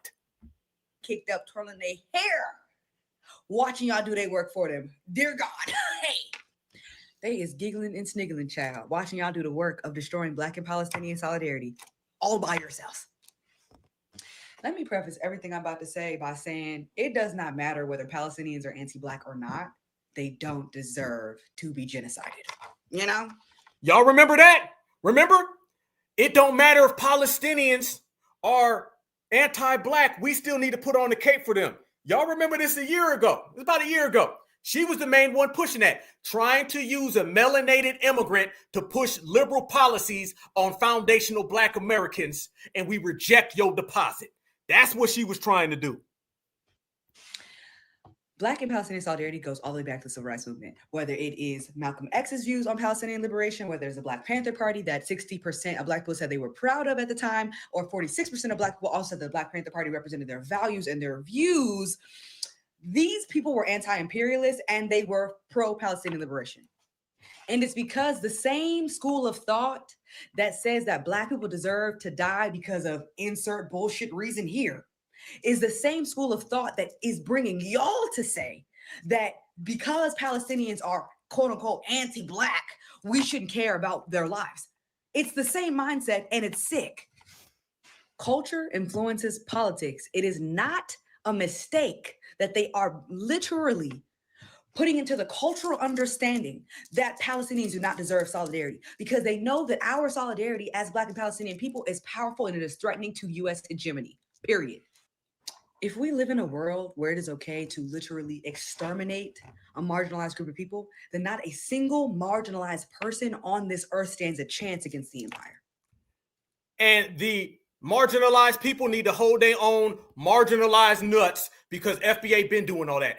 All these people who are always trying to teach foundational Black Americans about marginalized people or oppressed people, we know it more than anybody. Only difference is that we've been handling ours and we've been standing up for ourselves. All of them folks fall in line. So no, we're not falling for that at all. And trying to tell us, oh, just because they're anti-Black, that doesn't mean nothing. See, the days of people not doing anything and still getting benefits from us are done for. There will be no privileges when you come around foundational Black Americans. That's just what it is. People are used to getting things for free when it comes to us. They're used to not holding their own, not being a comrade, not being an ally, and we cut them all off. Now we're in a world where everybody is having to do things for themselves and they can't take it. And I don't give a damn whether they can take it or not. You just gonna have to hold them whole NUTs. That's just what it is.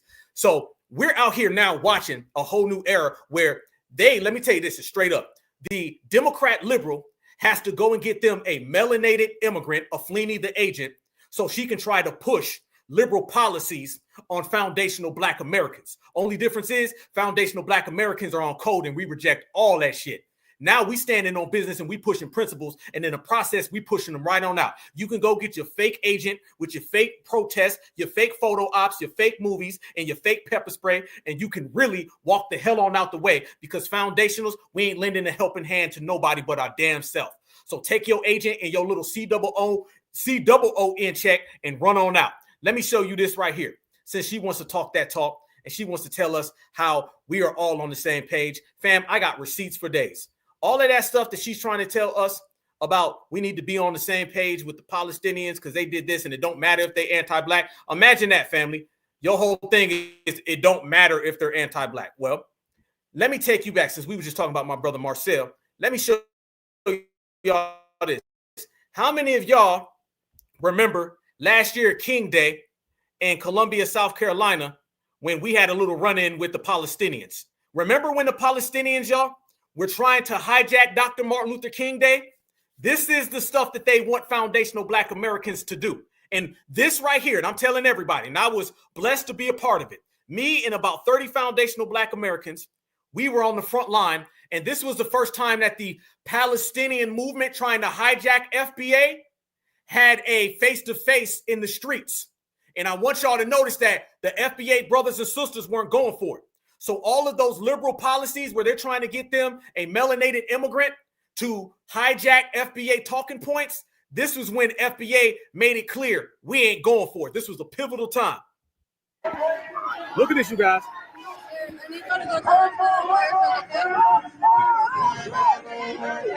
Look at this right here.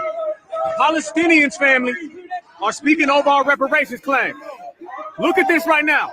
Next time they try to tell you about solidarity, next time they try to tell you we got a friend and a buddy, brothers and sisters are standing on lineage, speaking on reparations, coming forth, speaking that real, and Palestinians are out here trying to out-drown us. Look at this. And nobody came to get them out. Nobody. Nobody said nothing. But when it come to us, look at that. This is what we talking about. This is why it's a new time. No tangibles, no vote. If you ain't freedom it first, then you ain't nothing. It's all about ours. This is my ancestors' day. You cannot have my ancestors' day. This is my day. This is my ancestors' day. Go to Palestine. Look at that right there, family. Oh, yeah. Oh, I bring receipts to the table. Yes, indeed. Look at that. When you hear us say reparation, they out there saying Palestine will be free. They were trying to hijack Dr. Martin Luther King Day, and they knew we were coming. And I heard from the top that Kamala Harris told everybody that if Black Americans show up there, then you need to go ahead and roll out the police. And that's exactly what happened. But they allowed all of the Palestinians to go and do everything that they were doing. Nobody said nothing about the Palestinians. No, they didn't. They allowed them to walk in. They allowed them to hold signs where Black Americans were being kicked out soon as they showed up, and we stood on business. This right here was such a pivotal day in this generation, and I've been telling people for the longest time, because this was one of the first times where delineation hit the global stage in the middle of the street. And if y'all notice, they were not out talking us. They were not drowning us out. They were not going to take our ancestors' day and make it about them. We put an end to all of that right then and there in Columbia, South Carolina on Dr. Martin Luther King Day. So Aflini, the agent, and whoever else, they can take all that back to the Democratic plantation and tell them that we sent you back. And that whole thing. We coming to get our check. Dr. Martin Luther King Jr., a foundational Black American, not a Palestinian, not a person of color. Look at this. These two are not together. They're trying to talk over us. Don't get it twisted. We are out here. Fam, and I was real clear. See, this ain't Aflini, the activist. This is Black Alpha, the #1 activist. And I'm making it clear. We ain't together. We ain't on the same side. I wasn't going to let the news spin it and be like, look how there was a solidarity protest. I knew what they was going to do before they did it, and I stopped it. That's how thorough I am. I knew exactly the way they was going to play the game because I seen all their tactics before. And when you call yourself the champ, you move like a champ. I made it clear. All that ceasefire Palestinian stuff, that's them. All that reparations certified Black society, that's us. And we ain't come together because we ain't allies and we damn sure ain't friends. This is FBA business and we put it down. Go low. All day, baby. Like on network. All day. Yes, sir. There they go. That's what we did out there in the streets, family. Put it down, made it clear, and I was making sure. See, them activists, they get arrested, and they be out there saying, this is a travesty, this is fascism, and they read the script. FBA, we freestyle, and everything comes from right here. That's where it comes from. It comes from the heart, and I spoke from the heart, and my brothers and sisters were right there with me speaking from the heart, and we completely drowned out everything that they were saying. We made the headlines, we made the news, and if you look now, fast forward, they got a fake activist agent, and we got a foundational Black American lineage movement that's the main players in the headlines. Who won that day? We did, and we always win by a damn knockout. But let me show y'all something that I put some receipts together, and I want to let y'all know that this is all the setup and this is all the play, and don't let these people fool you, fam. This was all orchestrated. It was absolutely positively orchestrated by the dominant society because the dominant society was trying to put these people in position. They were trying to allow these folks to steal from foundationals. How do you know what I'm saying is true? I'm about to show y'all. If you remember that day, the dominant society, they were going around those Palestinians and they were showing up everywhere we were. We was like, how the hell did they keep showing up? Remember, family, at the Emmanuel AME Church, you know, the Dylan Roof situation? Y'all know that the Palestinians had showed up there the day before.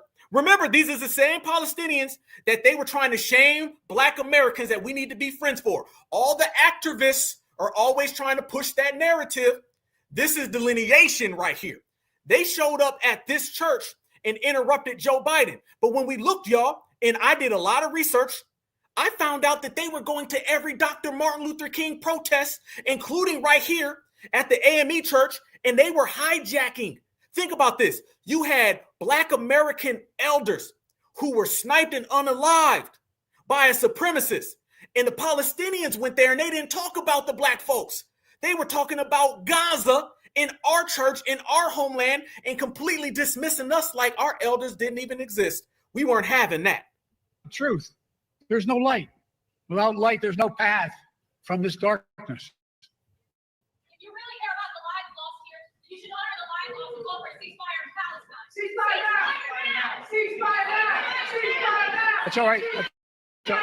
That's all right. That's all right.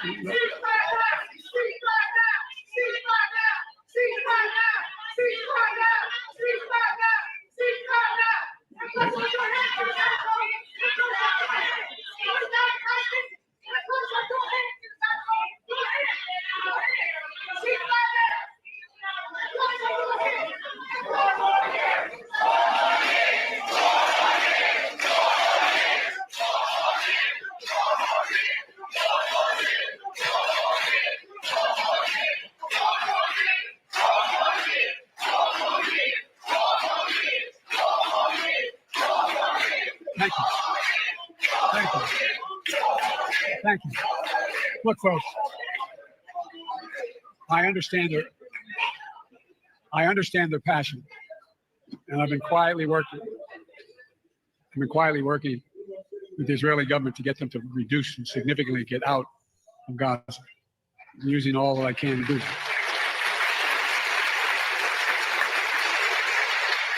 But I understand the passion. Look, folks.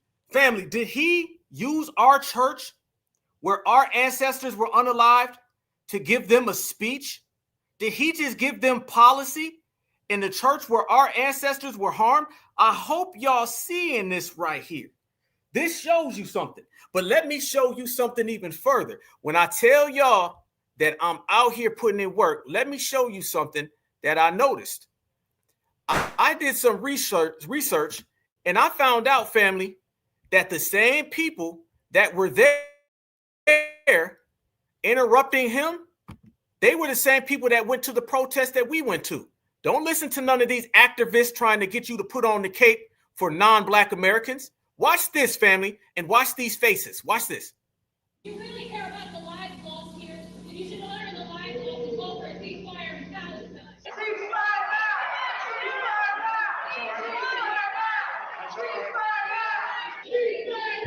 Look at those two people right there, family. Look at the boy. I'm cold, boy. I'm cold in these streets. Look at this. You see this lady and this guy. This was 2 days before we went down there to Columbia from the footage you just seen. Watch this.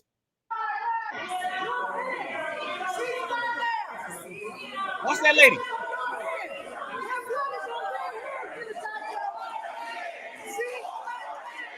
Okay, y'all got a good look, right? Get a good look. There she goes right there. Everybody was saying, nah, bro, that's staged. That's staged as hell. You absolutely clear it was very, very staged. Okay. Y'all see her right then and there walking, okay, doing all that stuff, getting kicked out, all the above. We knew that was going to happen. Let me show y'all what we ended up doing and what we ended up finding out, which ended up being exactly what we knew it was. These people are working with the dominant society. These people are working with the Democrats. Look at this. That's the lady. You see her, right? You see that lady right there getting kicked out. There you go. You can see her face. There you go. Look at her. Look at her chin. Look at her chin. Look at, she got the half little handkerchief thing on. She's got the glasses. She's got her chin. Look at that chin, boy. She got that elongated thing right there. Okay. Now let me show you something else. This is what we mean. This is the energy that Miss Aflini and them want you to believe. Let me tell you a picture that I took personally when I was there and I combed over everything. Now, this was at the rally we went to 2 days later. Is that not the same lady, family? Look at the chin, look at the glasses, and look at the handkerchief, the little bandana halfway on her head. It's the same exact person because they were being walked in and they were being escorted in so they can go ahead and try to hijack foundational Black Americans. Translation for the world, they staged them coming to the AME church, stealing from our ancestors, and then they staged them coming to Dr. Martin Luther King Day so they can steal from another one of our ancestors. So the one the day before was at the church. 2 days later, I got this right here, family. The detective skills with which we call receipts are thorough. You see it, I see it, fam. Y'all know, fam, I'm just being real. Y'all know that chin right there. Y'all know, and y'all see them glasses and that hat halfway on your head. That's the same damn person. They were everywhere we went. No matter where we went, they were there because they were being escorted in. So when we say these people be getting the bag, these people be getting the bag. That's exactly what it is. Then we found this out as well. Look at this. We found this out. Black Lives for Palestinian in the Congo. Right here. Look at this. Meet at Whole Foods. On Martin Luther King Day. Fam, they had all types of footage and all types of flyers, and they were strategically going everywhere we went. They were methodically showing up where FBA was showing up because they understood foundational Black Americans was going to put it down. But here's the problem. We put it down. We stood on business. We brought delineation to the street, not folks who were delineating on TikTok, not folks who were delineating on Twitter, not folks that if you pulled the plug and you got rid of their Twitter account, they wouldn't exist no more. No, we took it to the streets. And that was in 2023, 24. If you look now, you don't see these people anymore. Why? It's because they understood what they pulled last year, they couldn't pull this year. So it's been a full wrap. They didn't come back the next year. And when I say that these people were pulling up and the Palestinian thing, they always try to say the Palestinian and black folks, we had some type of connection. No, we didn't. They're always going to tell you a false story about your past. We know our past better than them. They can be quiet. We understand our future better than them. They can be quiet. We write our own story. So now they've been trying to tell us, well, you know, Dr. Martin Luther King and the Black Panthers, they had Palestinian connection. Y'all know when they tell us they marched with Martin and we marched for the George Floyd protest. The George Floyd protest family, they use George Floyd so they can steal his energy and they can highlight their own problems. That's what it was. The same reason why they showed up at the AME church and didn't mention Black American elders that were unalived so they can bring up their own issues. The same way they showed up at King's Day so they can bring up their own issues is the same exact way that they use George Floyd. All of these people who say they march with Black Americans, they only march with Black Americans so they can steal the attention we get, all the cameras and the microphones, and then they can highlight their own agenda. Watch this receipt that I put together earlier today, and I've been waiting to show you guys. Look at this. You're going to see something that is going to be an absolute game changer, mic drop. And that's what you get right here on the Black Alpha Network. Look at this, family. Look at this. Okay. You see George Floyd right there, right? You see George Floyd? Uh-huh. Look over here in the highlighted red arrow. Do you see Mrs. Muhammad?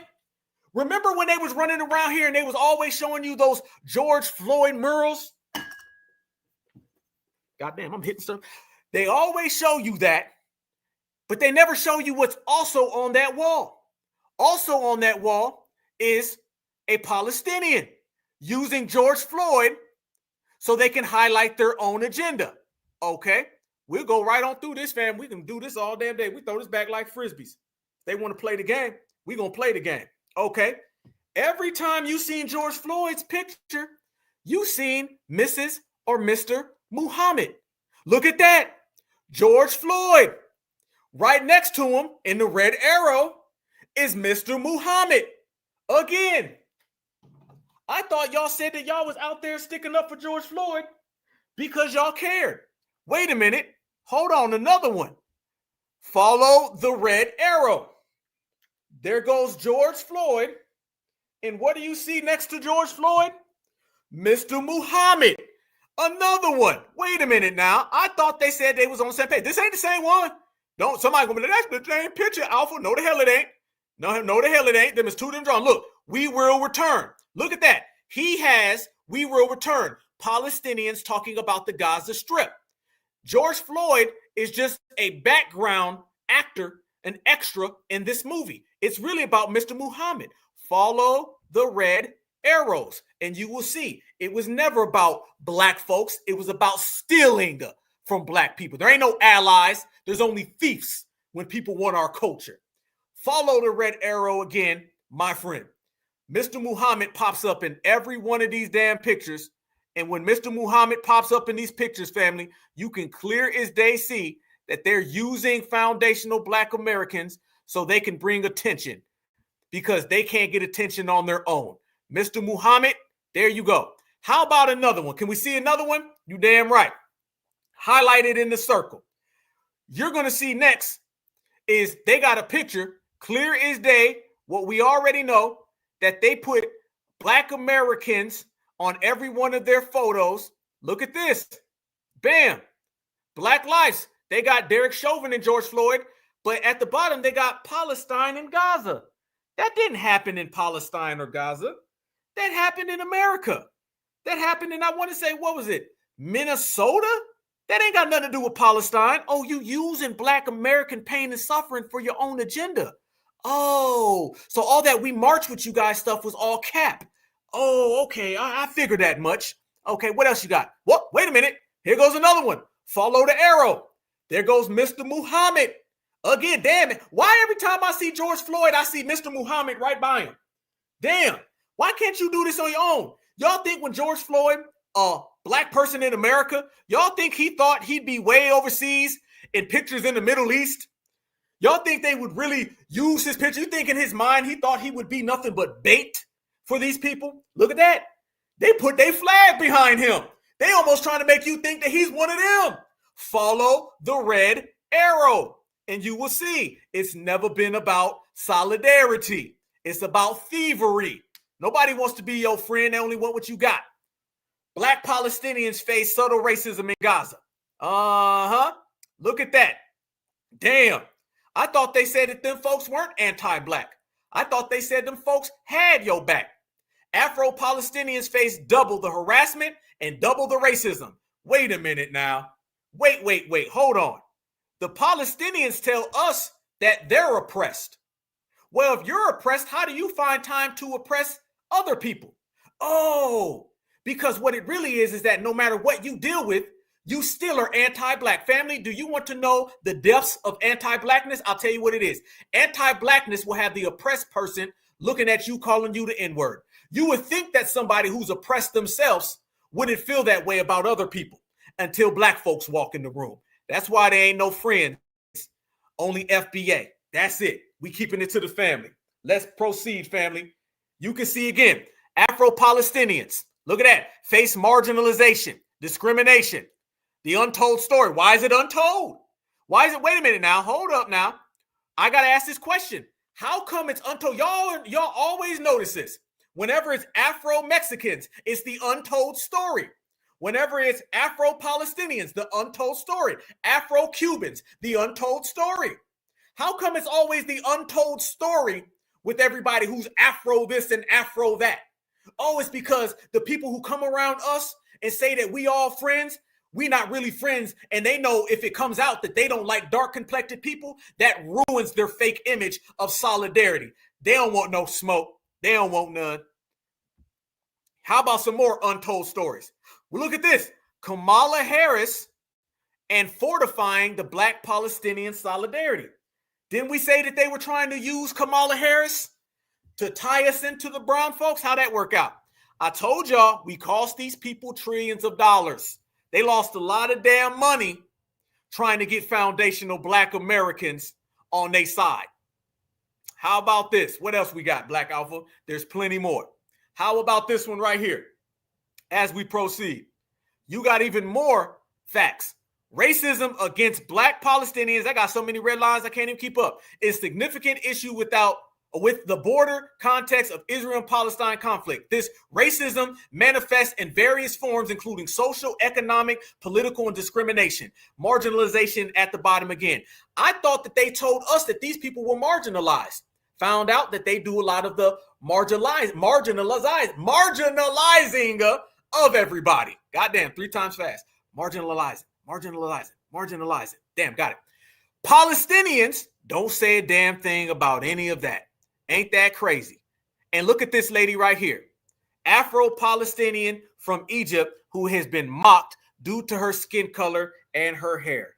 Damn, that sounds like colorism. So y'all find a lot of time to do all of this, but yet in the process, you ain't got no damn time to fight your oppressor. If you fought your oppressor, you wouldn't be in the situation. But you know what it really is? Let me tell you what it is. It's a bunch of marginalized people who are doing the marginalizing of other people and then trying to come over here and tell FBA we friends. Ain't no friends, ain't no comrades, ain't no homies. The only people we rock with, the only people we acknowledge is FBA.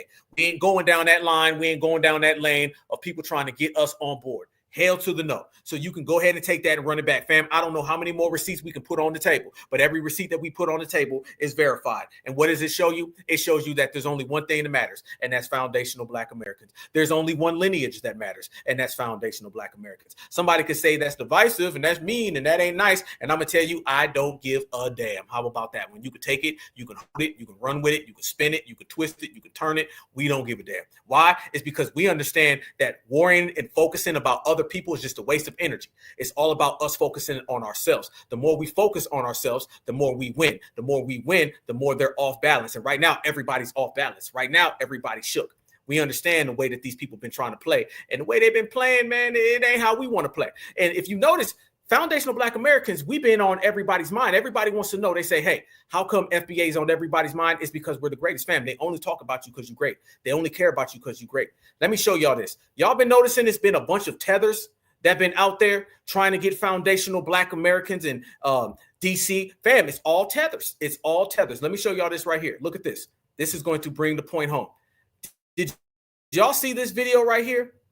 This tether is out there. Look at this. This is an African man trying to tell Black America, or trying to tell Trump to bring the feds to Chicago. I ain't lying. Watch this. Hey, Trump, you need to bring the National Guards to Chicago, man. You got kids killing kids, man. That's not good, man. Washington, D.C. is not much going on compared to Chicago, man. I'm running. It's a war happening right now in Chicago, man. Hey, look, man. Look, go on the news, or go on Google, type Chicago. I'm going back home to Africa, man. I can't. Too much going on, man. In Chicago, man. Look. Y'all see? Y'all notice it's always the tethers. The tether right there. I know he ain't talking about crime when his whole continent is littered with crime. But y'all see, it's always, a whole African. Basically, what he's trying to say is focus on FBA. Don't focus on me. They trying to run that diversion. They don't give a damn, y'all. They don't care. They want you to fall for it. They want you to get on board with it. And FBA, we like, nope, you on your own. So no. That's why we ain't holding nothing for nobody. Everybody gonna have to swim. That's it. Sink or swim. You got to think to win. That's it. That's a whole African. And notice, y'all, it's a lot of the damn Africans out there. And they've been the main ones out there saying, Trump, go, please, go, take them, Trump, it be them. If you could, if you would, if you can't. You see what I'm saying? They know, y'all. They know. And we, as foundational Black Americans, we've been watching this. We've been understanding this. We've been analyzing it. And we've been looking at it from the aspect of, oh, okay, this is how y'all want to play it. The Africans want to play that game. Hey, Trump, you need to bring the National Guards to Chicago, man. You got kids killing kids, man. That's not good, man. Washington, D.C. is not much going on compared to Chicago, man. I'm running. It's a war happening right now in Chicago, man. Hey, look at the damn tether out there. And do y'all know, family, they were out there trying to pump him up as a Black American. They were out there. The headlines, see, this is what I'm talking about. The headlines were saying even Black folks want the feds in Chicago. That's what the headlines were saying, fam. They was trying to dump that off on us. They was trying to make it look like, see, even Black people want that to happen. Black folks is even out there saying how it's wrong. This is why we delineate. Because if you do not delineate, these people are going to clearly end up trying to say that they are you, and the dominant society going to play dumb and be like, oh, well, I thought they was. No, the hell they not. They ain't that ain't nowhere close to foundational Black Americans. No. So that's how the Africans be, y'all. But let me go ahead and tell y'all the way it spins, right? Since we know foundational Black Americans on the tip of everybody's mind, FBA run everything. Let me show y'all this. We've been putting people out of business and putting people out of line. But do y'all know the main play and how they want to spin all this towards the end? Y'all remember we was just sitting here talking about D-Ray, right? Remember, okay, D-Ray getting arrested, D-Ray, right? And the fake protests and the fake acting and all that stuff. Let me show y'all something with D-Ray. Do y'all know that they use D-Ray to try to weasel him into our reparations? I'm going to tell you something don't nobody know. I'm going to give you an exclusive from the Black Alpha Network that ain't nobody covered. D-Ray, after they were done using him and FBA ran him out there, because remember, all of those activists, we made them, folks, irrelevant. It's all because of us. Everything, any career that's done, anybody who's ruined, anybody whose life is in ruins, it's because FBA, we did that proudly because they've been disrespecting us. They try to use D-Ray for reparations. The same way that they bring out a Feeney and all these other people. Y'all look at this right here. I'm going to show y'all something. Y'all going to be like, hell to the no. Y'all look at this. Let's go down the line real quick with D-Ray. Because a lot of people was wondering what the hell happened to D-Ray. Remember, D-Ray tried to run for the mayor in Baltimore, and he lost. Watch this right here. Look at this, y'all. Okay, this was it. D-Ray. He fights for LGBT in the Black community. That's how they was trying to tie us in. That's how they was trying to tie us in right there. You can see that. Look at this. Another one. D-Ray. Black and gay. Y'all see that? I'm telling y'all, rejoice in ruining these people, fam, because this play that they tried, it ain't work. Watch this right here. Moving forward. Look at this. All Black folks, LGBT. Look at that. Black Lives Matter activists. He lost. Look at that. He lost. He thought he was going to use all that stuff for campaigning. He got whooped. Watch this though. Look at this, y'all. D-Ray McKenzie talks to one of Africa's biggest activists about reparations, equality, and reconciliation. This is why we delineate. We delineated, we regulated, and we ruined D-Ray. We delineated, we regulated, and we ruined Aflini the agent and Conscious Flea. You see how they were trying to use these activists and try to weasel them into FBA circles so eventually they can try to hijack reparations and destroy the movement, but the movement's too strong and the movement destroyed them in the process, loving it. This is what we ended up stopping. Watch this, fam. Look at this. They try to weasel D-Ray in. Look at this right here. D-Ray and Boniface, that's the guy's name. His name is like Boniface, whatever the hell. D-Ray asked, can you define reparations? The Boniface, he says, pay, pay, pay. You've got to pay. It's very hard to give people checks for what happened to them, but you can decide to become a better human being. This man wanted reconciliation and a hug. And they was trying to use D-Ray to come to this damn conference so they can set it all up. This is why D-Ray is disappeared. And this was at the Bretton Woods 75 conference. This was a conference that they all get together and they bring in all these different people and they were trying to run that play on us. And it didn't work. The reason why you're hearing about this now and not then is because FBA ran their asses out the paint. So when I tell you delineation is a very powerful thing, that's exactly what I mean. When I tell you that don't let these people shame you, stay your regulating FBA exceptional self, that's exactly what I mean. Because you regulating, you holding it down, that can be the difference between people getting your reparations money. They tried to team D-Ray up with this African activist so they can end up getting a hug. The man says it's hard to get a check, but what you can do is you can be a better human being. All of that, everything, all the way. And this is what we unearthed over here on the Black Alpha Network. Check this out. That conference that they put together, that conference, family, boom, I love giving y'all exclusives, fam. Tell you, I love being number one activist. That conference was put together by a group called Innovision. Innovision is one of these worldly things. So when you start seeing these conferences, a lot of the African Union people like the Queen of Tour, a lot of them are low-key affiliated with those individuals, okay? That's one of the things that they love to do. They love bringing in different individuals and placing ops together. It's almost like an op convention, bring ops together. They tried that with D-Ray. So when we say that we ruined Black Lives Matter and we replace all of those activists with the new modern day activists, because remember, for all the D-Rays, all the Black Lives Matter, all the Tamika Mallory's, now you see the Black Alphas and the Marcells. You already had Tariqs and the Jason Blacks. You already had them. Now you got a new era and new wave that's coming up. So we have positioned the future, because remember, the dominant society always got a baby supremacist, BS, lined up, okay? All these other people have activists in position. What's scaring a lot of people and upsetting the system is that now we have the pillars in the community, but now we're setting up a new wave and a new era. That hasn't been done in years, really going back to the civil rights era.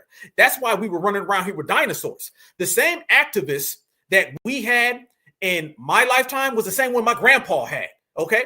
How the hell is grandpa there? There's no John Lewis's. There's no Elijah Cummings. There's no Jesse Jackson. They're gone. And then they try to give you these new people, Sean King, D-Ray. We got rid of them. And we replace them with the Black Alphas and the Marcells. So do you see now that we have the older people representing, say, the Gen Xers, and then we got the millennials? And then I had a young brother just hit me up on Instagram. If you're watching, young man, keep doing your thing. Much respect. And he was like, yo, Black Alpha, I'm trying to come up. I think he's like in his early 20s. I'm like, do your thing. This is what I'm saying. We're building new activists now. And we're in a position where we're getting rid of everybody. We regulated the agents. We regulated the falsehoods. We regulated the frauds and all the ops. You take all of them with Flea in their name, Conscious Flea or Fleena, and they done flee the hell out the way. In FBA, we standing on principle, 10 toes down to the soil, and we changing the world. But let me show y'all that Britain conference that I was just telling y'all about. Let me tell y'all some of the people who were there. Boy, it's going to blow your mind. This is how we do exclusive. Check this out. Family, when I started to look at this damn conference, I was like, hold up, wait a minute. Here we go. This is it right here. If you can see it, okay, we in here. Let's go. Let me show y'all what they've been trying to do. Remember, y'all, every type of agenda they can push on us, they will. This is it right here. These are some of the participants. Look at that. That conference I just showed y'all where D-Ray was talking to a buddy. This is the guy right here, okay? Boniface Mwanga Ganya, a Kenyan politician activist. Directly underneath him, you see D-Ray, right? You see D-Ray. Check that out. There they go. Now let me show y'all some other people who are here. Look at all these folks, fam. These are the people. Why are they here? And why were they talking about our reparations at a conference with these people? Same thing I told you earlier about the Amanda Seals thing. These people are having conversations about our agenda and they don't want us present. Look at this right here. As I said before, there goes the Kenyan guy who said, we don't want money, we want a hug. There goes D-Ray. And family, look who I found that's a part of this movement. Y'all gonna be like, hell nah. Goddamn Akon. There goes Akon, and that's why you had Akon City, everybody. The reason why Akon was going all across this country, not in Africa, trying to sell us that my goal is to bring you guys back to Africa. My goal is to get you to go home. There you go.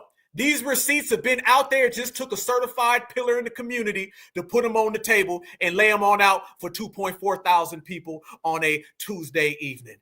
Akon. D-Ray and Akon. D-Ray running around here talking about rainbows matter, Fruit Loops matter, fruit roll-ups matter, fruit by the foot matters, Skittles matter, and he likes to taste the rainbow of other guys. And damn Akon and Akon City is right there, and they were on this panel together because, you know, two ops is going to flock in the same circles. There you go, family. That right there. So when I tell you that these people been out there quietly trying to steal our reparations, quietly trying to steal our movement, our motivation, and everything that we've created, that is exactly what I mean. That is exactly what you see, and that is exactly why we shut them down. Delineation put an end to all of that. Yes, and there's going to be more names that we delineate from, and there's going to be more people to get ran off the block, and there's going to be more folks that get G-checked, and we're going to enjoy the process every time, y'all, every time. And y'all can look at more of the people on there. Look at that, Ricky Lake. Ricky Lake's talking about your reparations, huh? Now we're in the stage, fam. If it's FBA, it's FBA. And if you ain't FBA, you can't come to play. There you go. And this is the conferences in which they try to put all of our business and our agendas on the table. And these are the conferences, family, where foundational Black Americans run their ass out the pizzank. And this is where foundational Black Americans let the whole world know, not only are we the headline, not only are we the main event, not only do we steal the show, but foundational Black Americans, we also see you. And we see through you, and there's nothing that you will do. So you can spend every single dollar, every single penny to try to prop up whoever you can find next. But you go and tell them that they're going to meet the same fate that the last person, and the person before met. And that is that foundational Black Americans, we are out here putting it down in these streets. And when I say we putting it down in these streets, family, I mean we putting it down in the streets. So that right there is a receipt that I've been waiting all day, fam. So on top of the Palestinian receipts, on top of us breaking down the video with a fleeing, on top of us ruining careers, on top of us being damn good looking, exceptional, foundational Black American brothers and sisters, if you ask me, we also have another receipt that I want to show the family, because this is another very, very prominent situation that, you know, needs some addressing. Look at this, fam. We talk about pulling out the cards on a lot of these folks, fam. This is what we mean. That right there was D-Ray in another photo. Notice that all the police officers are looking at the camera as well. Do you guys notice that? See, remember, y'all, we were just talking about D-Ray looking at the camera. Do you see also all the police were looking at the camera? But y'all, we done found the person that D-Ray was having an affair with. Black Alpha breaking news, everybody. We found the person that D-Ray was having a secret affair with, and this is going to completely blow your mind, y'all. And it's quite disturbing, if I may add. I told y'all that ops and tethers all flocks togethers. D-Ray, I've been hearing, has been secretly seeing Conscious Flea. Conscious Flea and D-Ray had a thing. I heard that he was trying to give Flea the D-Ray. That's what I heard. But damn, when a grown man hops on camera and he starts doing that right there, then you know he got to be down with D-Ray. So when you see the Democratic convention, when you see the Democratic gatherings, when you see the Democrats all booed up, you gonna see D-Ray, you gonna see Conscious Flea, and you gonna see them behind the scenes doing what ops do. That right goddamn there. Don't talk about FBA if you out here dancing and you had the nerve to get on camera and do that. Don't talk about FBA if you thought it was cool to do that and then put your hat to the back like you were doing something extra. Don't talk about FBA if your dreadlocks are doing the Macarena. Don't talk about FBA if you putting your fingertips together like that. Don't talk about FBA if you got roses on your shirt and you got green grass on your same shirt. Don't talk about FBA if you got a trucker hat on. Don't talk about FBA if you make that face or that face or that face. Don't talk about FBA if you did that little spin move right there. Don't talk about FBA if you are a tether. And don't talk about foundational Black Americans if you can't handle the G-check. Because family, we G-check in 24/7, 365, and the lines are always open. And we get it smoking. That's what it is. And let me tell you what else we do. We've been drying up all the money with the tethers, right? These tethers are out here going broke. A lot of people think I'm playing when I say that we affecting their pockets. A lot of people think that I'm playing when I say that D-Ray was in Conscious Flea's pockets. A lot of people thought I was playing when I told them. Trying to hustle, trying to scheme, and trying to strategize against foundational Black Americans is a multi-trillion-dollar thing. And when foundational Black Americans do not allow people to do that, what ends up happening, y'all? It ends up people go broke. And we've been making everybody go broke. So, tethers, agents, ops, I know you're all watching because you ain't got nothing else to do but sit back and watch foundational Black Americans win. And I understand that because we do so much winning, it's hard to avoid. But family, we've been taking money out these people's pocketbooks, and word on the strizzy is that things ain't going too good for a Fleener. No. Word on the street is that a Fleener and some of those agent op paychecks done bounced. So now she needs a couple bucks. Y'all look at this right here. When I say that we making the agents go broke, the agents is going broke. A Fleener put out a message that she ain't got no money, so she wants y'all to lend. So basically, FBA done made the agents go to the unemployment line.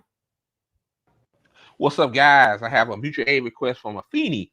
It says, embarrassed and ashamed, I have to do this again, but a family member said they could help me out, and that fell through. My rent is late this month. If you can donate or share, please do. That's a Venmo and PayPal right there, guys. So yeah, y'all, share this video, retweet, like it, donate if you can. Anything helps, guys. Thank you again for listening.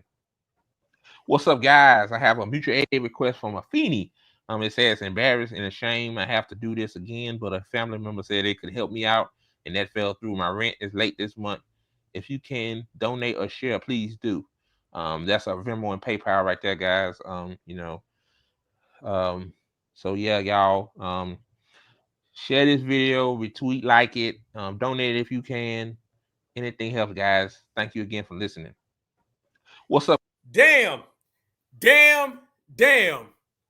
Your rent is due, and the ops is watching, and foundational Black Americans keep it popping. Listen, you ain't worth the food stamp. You can't get a food stamp. You disrespect our lineage, and guess who's going to come knocking on your door? Because it knocks on everybody's door. And it's simple. It's ABK, anti-Black karma. And anti-Black karma been walking these people down. They try to run, they try to skip, they try to hide, and ABK finds you. You try to flee, you try to jump, you try to swim, and ABK will find you. And now you're trying to get some money, trying to get some dollars, trying to get some pennies, some nickels. But y'all know how it go. If it don't make dollars, then it don't make sense. Aflini, I need you to go to Palestine and ask them, can they help you with some money? Because I know you are embarrassed that you are a bum activist. I know you are embarrassed because you put out a Tether Tubi movie that Black Americans did not believe. I know you are embarrassed because we seen you peeking through your eyes when you said you got sprayed by pepper spray. We found out was Tether spray. And I know you are embarrassed because those family members that said they would help you out, but it fell through, those family members fell through their inner tube because they was on their way back from Panama and Jamaica, because that's really where you from, because you not one of us. Listen, you have activists, you have frauds, you have ops, you have afflinis, you have conscious fleas, and they all are irrelevant. You have Black Alpha Network, number one, activists. We run this thing. Foundational Black American lineage, heritage, culture. This is our time. This is our generation. We put in work everywhere we go. We put our heart in this. We put our soul in this. And this is why we move it. There ain't no friends. There ain't no buddies. There ain't no allies. There ain't no comrades. It's only family. When you got your family, you don't look for friends. When you got your family, you don't look for buddies. You look right there in the mirror, and then you look around you. And if they ain't around you, they don't need to be around you. I love y'all with a passion. I love the work we're doing. And from the beginning of this broadcast, talking about how they're trying to liberal and they're trying to conservative and Democrat and Republican and red and blue our movement, that ain't work. We regulate it, put an end to that. The way they're trying to bring the tethers in so we can all be friends. Hell no, we regulate it, put it into that. One thing reigns supreme, and it ain't supremacy. It's foundational Black American agenda, foundational Black American work, foundational Black American solidarity with ourselves. No friends with everybody else. We're loving our own lineage. We're focusing on everything that we want to do. And that's why we're doing it. And that's why we're making it happen. The names will grow and we will continue to go above them. There will be more people on the list that get checked, and we're going to be the ones doing all the checking. It feels good to be in the winner's circle. It feels good to be on top of the hill, and it feels good to be in the land that your ancestors created, your ancestors maintained and sustained. It feels good to look at my sisters in the eye and see a beautiful Black woman that the whole world wants to be. It feels good to look at my brothers and see the strongest men on earth that everybody wants to be. But you know what feels better than that? It's knowing everybody wants to be it, but they can't. There's only one, and God made them, and that's us. Certified salute to y'all. From Black Alpha, number one activist, pillar in the game, and I love y'all with a passion. It's been a lovely episode. We broke everything down, and we won in the beginning, and we're going to leave winning. And we'll be right back here again, and we'll continue to win. We have the boycott video. We'll be dropping that tomorrow. The Zoom chat for a fact will be coming this week. And we're going to do it. I got all your emails. I got all the access. I got all of y'all lined up. And I love being a Black American. I just love the family. I love the energy. I feel the spirit. I feel the soul. Hallelujah. It's a beautiful day. Hallelujah. You, me, and all of us together. That's what it is, family. Because when they say hallelujah, they're talking about spirits that they're putting on us. When we say you, we mean self. We mean everybody. So let's continue to put this energy out there, fam. Let me calm myself down and bring it back, because we're going to watch these ops and we're going to change the agenda that they think they have for us. Okay. We're going to make them understand that we went in and certified. Absolutely. But as we say, you, okay, you means self. Self means, in the great words of Afeni Shakur. This is what I want to mention, y'all. And I cannot end the broadcast without this.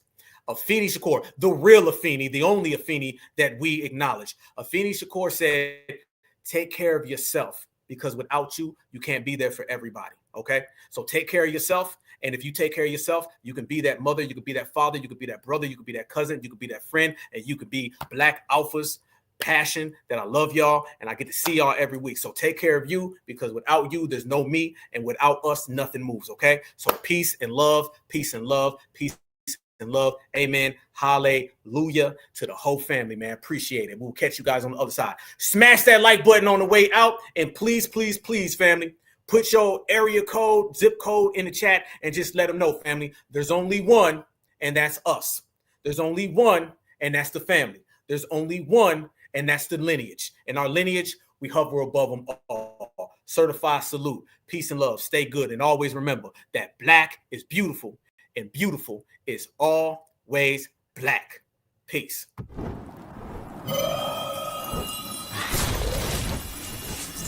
Black Alpha Network. Home of Black excellence. Power to the people.